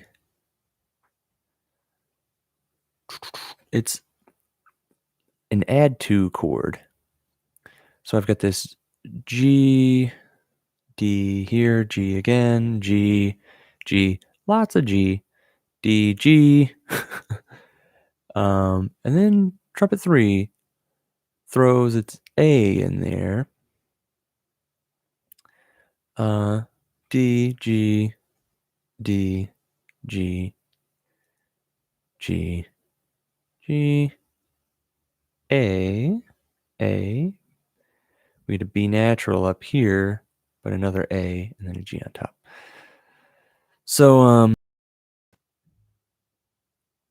I think I'm going to move trumpet 3 up to this. Well, it is nice to have those, even though that puts trumpet 3 pretty far down there.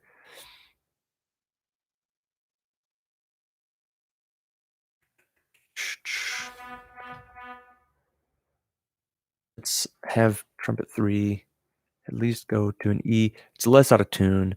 That A on trumpet will be a G, and that would be sorry, it would be a B. Oh my gosh, wait. That would be a B. So that's fine. What am I thinking? The B would be a C sharp. That's what I was thinking. Oh my gosh. So the A here is going to be a B, which can be tuned pretty easily. Okay. Sorry, I don't know what I was thinking.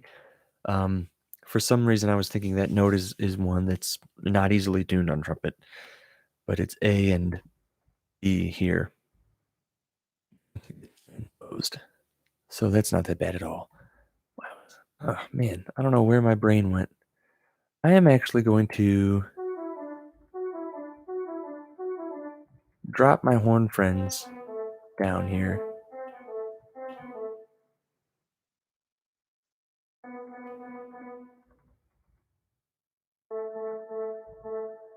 Do I want to double the third an octave down?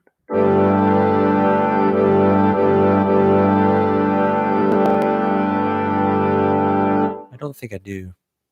I think I like it just being hinted at. You almost can't find it up here in the clarinet. Right in this range. I guess alto sax could help out.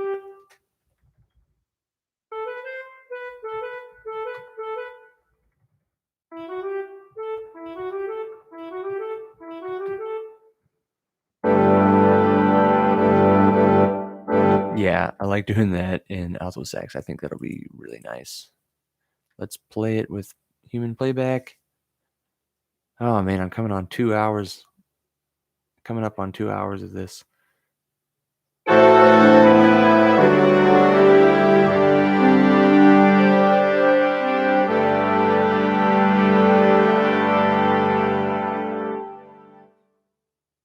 Yeah. Nice. Okay. Yeah, I'm 100% sold on everything I just did. For Modon Beat 2, perfect choice. The only thing I'm going to add is I want vibraphone actually to play that chord.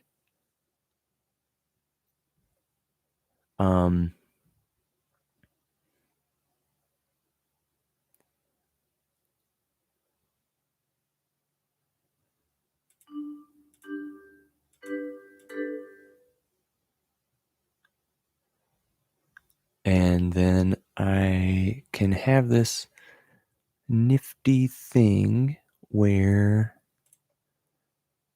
this is for usually for pianos here. Yep. Where the vibraphone can just go on those, play them not all at once, kind of roll up the keys for that. And then, not that. I want the notes. And then just vibraphone is going to hold that out. So it's a fourth, a second, and a second. Just vibraphone is going to hold that out pedaled.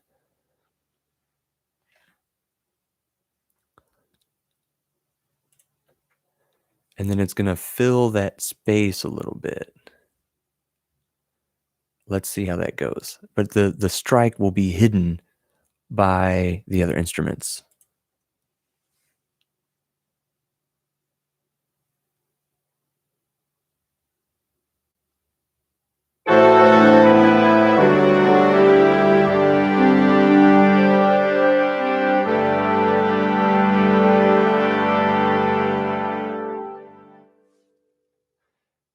You know,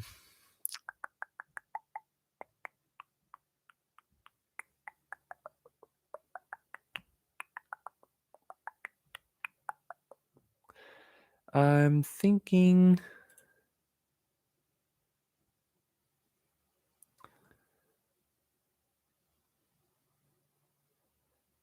about doing something else.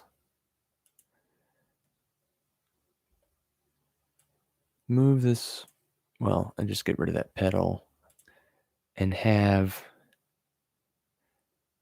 this takes some work. I think I'd have to start at layer 3 and go with that,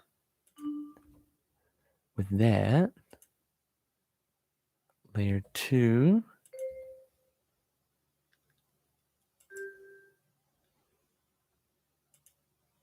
then layer 1.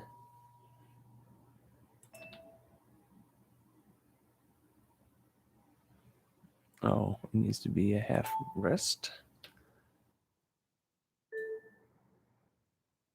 Then we can hide these rests, these restices here. So hide that. Hide that.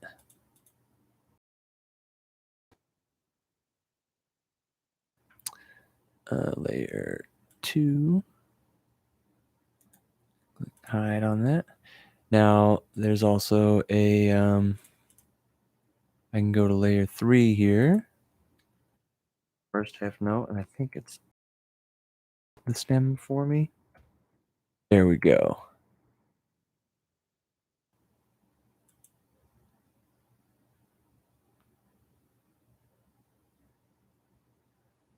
And then I should be able to, this is some work. Should be able to tie. Nope, that's not going to happen.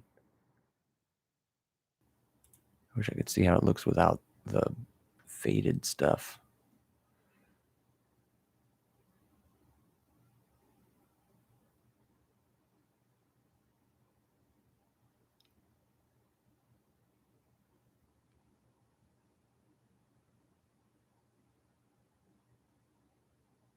I think I'm going to go with something different.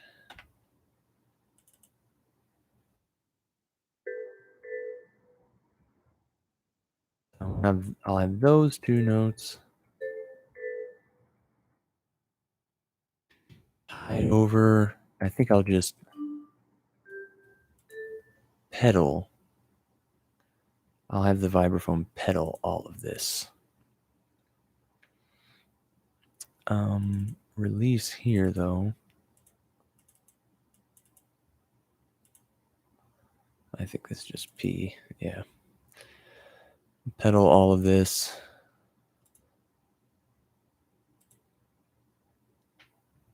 And that'll be fine. I think that'll be. I thought I was being clever with the roll thing, but okay.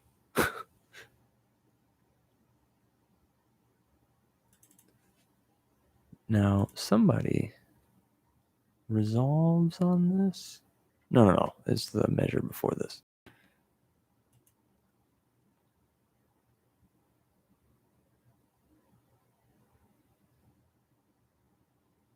Mm-hmm.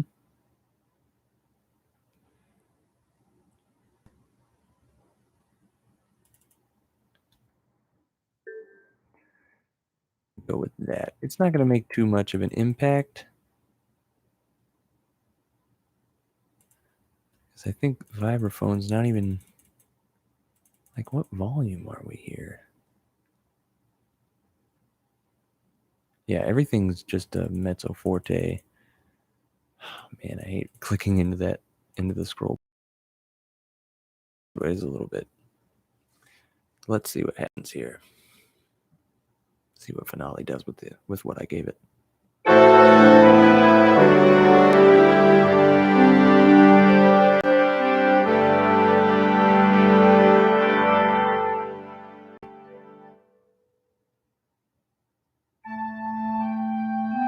Okay.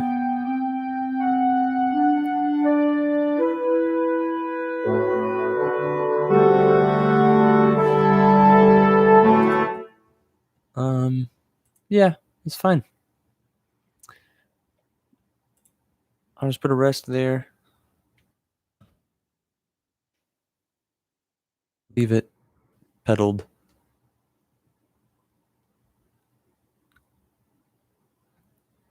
And let's do release the pedal there, though.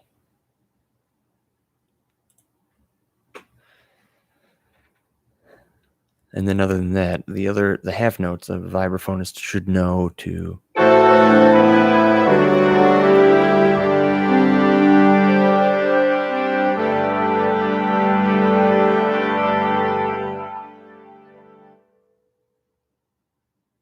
Nice. A vibraphonist should know to pedal every single note if there's nothing written there. So I'm not... This has been brought to my attention. Need some rehearsal marks. So I'm going to do that. There's a super easy... It's so nice. Here's a way to do this. We can go in here and... Wait, there's a rehearsal marks tool, right?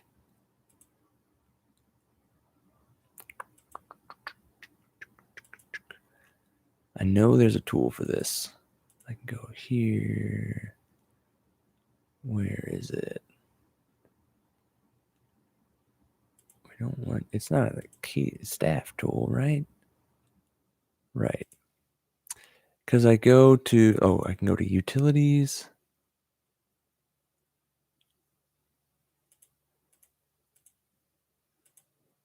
Or edit. I can go... There's somewhere I can go to like create.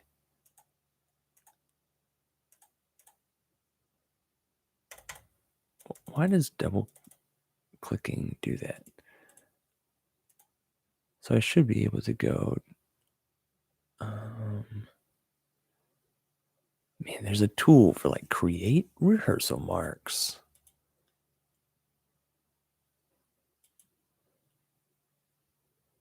Maybe document? I know there's a way to do this.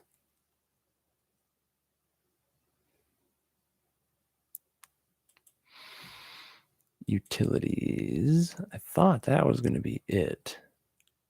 Let's see if any of these grayed out ones. No, it's not. There's a way to do this, and I'm going to find it. Special tools? Jeez. No, don't need that. Entry, no. No. It's not a smart shape. I don't think it's this. There's one for creating rehearsal marks. Let's see if it's in here. Rehearsal marks. Boom. Oh, yeah. Auto sequencing. So check this out. I can make the rehearsal marks the measure number. I can edit that. Auto sequencing measure number. Yeah. I thought I could have this happen and just have it auto create for every bar line. But I don't think so. I do need these to position differently though. I need them to be pretty far above the staff baseline. So I'm going to go with not 21, just one. Jeez. Yeah, you can see how big of a difference that makes. I can't even get up there to get it now. I'm gonna have to off of this. Jeez. So yeah, not that much of a change, please. How about 0.3? That'll get us. Yeah, that's beautiful. So now what I can do is just go find every double bar. I could do that. Don't want to do every one because I can always. Now this is strictly for rehearsal purposes. So, I've got this double bar in the middle of this, and I'm down with that's cool. Don't need to put a rehearsal mark on it because I can always say this one or this one and say the double bar before that rehearsal mark or the double bar after that rehearsal mark.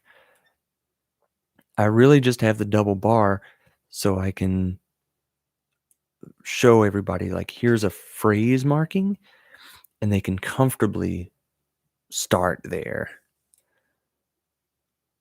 So we can say the second double bar before this, or that's what's going to happen. If I want to practice want to stop in one of these spots, let's go the second double bar before that rehearsal mark, or the second double bar after this one back here. Going through, there's a double bar that really matters a lot.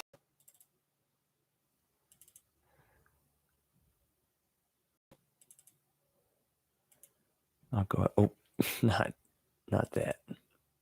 Want the measure number. All right. Could Percy Granger this and put a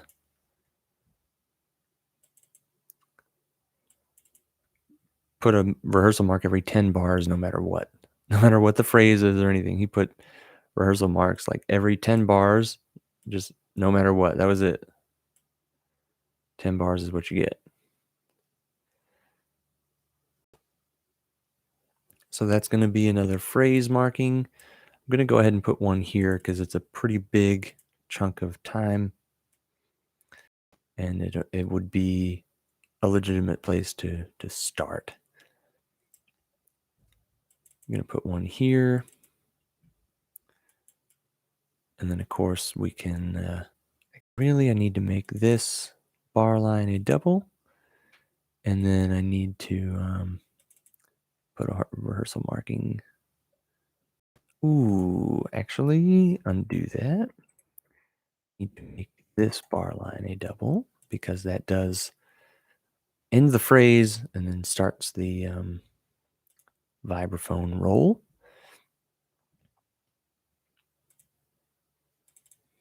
And then rehearsal mark. And that'll be the last rehearsal mark.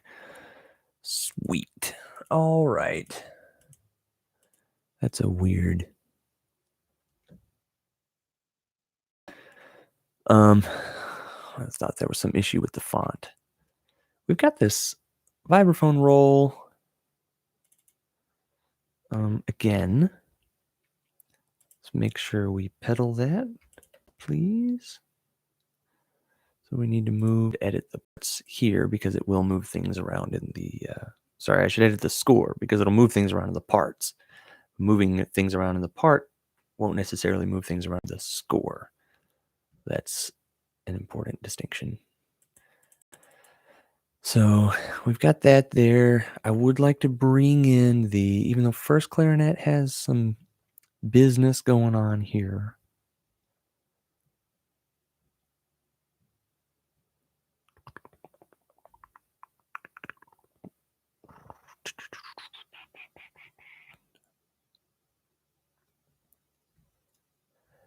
I'm gonna have, I feel like I want to have the other two clarinets play that, the whole step that the vibraphone is playing.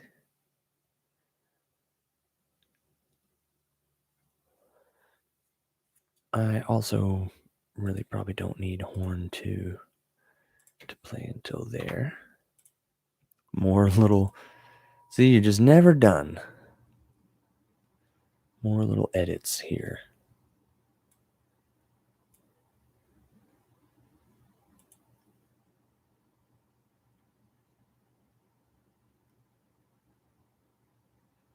So I could have clarinets 2 and 3 play that whole step clash, and then decrescendo out right here, while these instruments take over melody,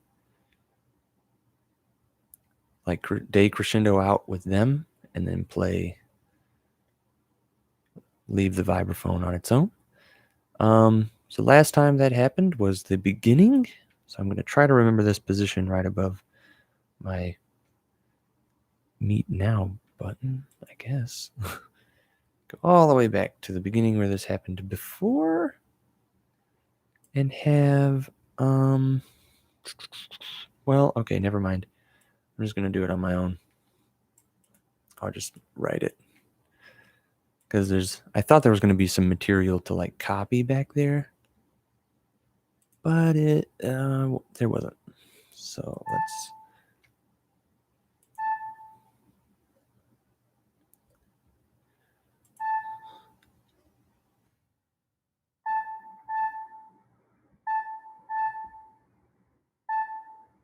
and then,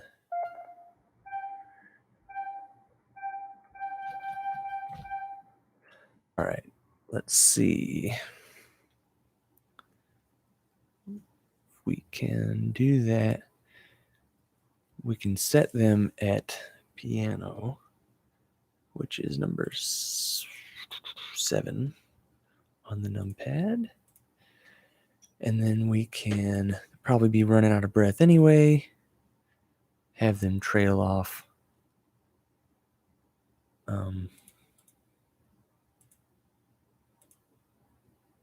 There we go. Now it's showing the arrow. Have them trail off here, just into nothing. I can give that a listen, see what Finale does, but I always have to keep in mind, these are humans that are going to play this. So I think that's a good thing that Finale does, is it forces you, if you don't put it down, it's not going to happen. And that same rule should pretty much apply to people too. You have to give them as much information as possible.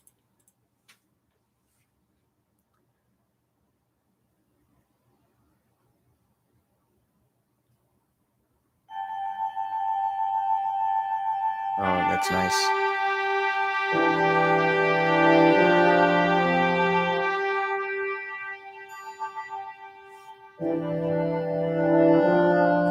See, now I can ask myself, why is that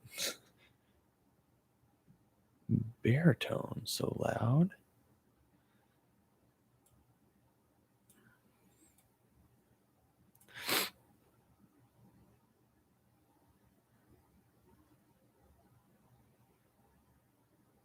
That's interesting, I wonder. I think it might just be getting doubled in so many parts.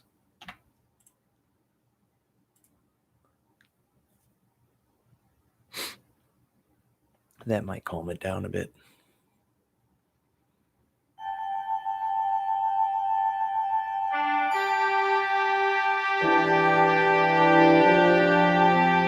Still pretty loud.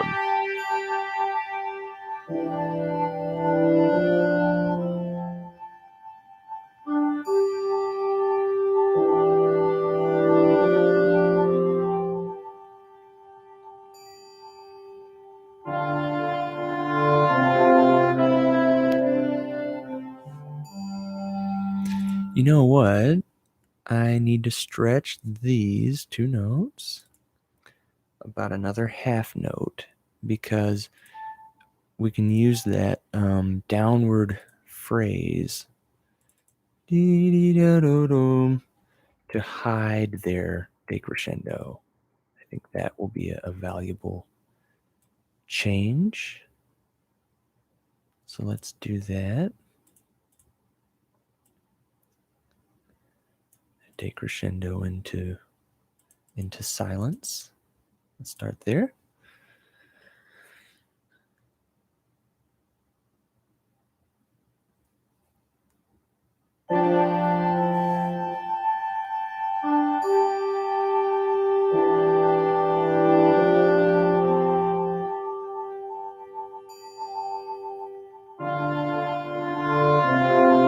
Yeah, that was a solid call. Man, nailed it.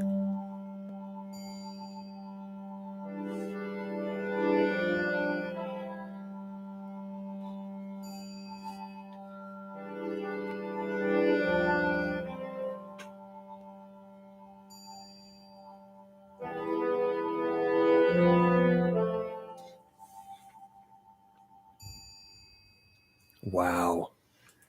This is, oh man, this is going to be a powerful, this is a powerful piece.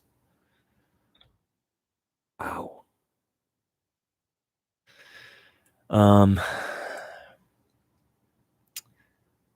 Yeah, this is definitely what I'm working with. I'm going to end this stream. I'm going to start a new one. I'm going to make a short video, definitely a short YouTube consumable video about this piece. The inspiration behind it, the choices that I made, a really condensed version of everything I've done here so far. And so I hope you will,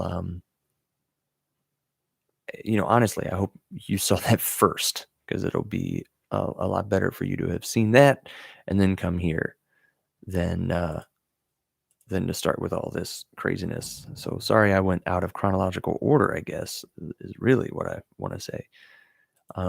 That video should really be first. So I'm going to go do that. I hope you'll join me there.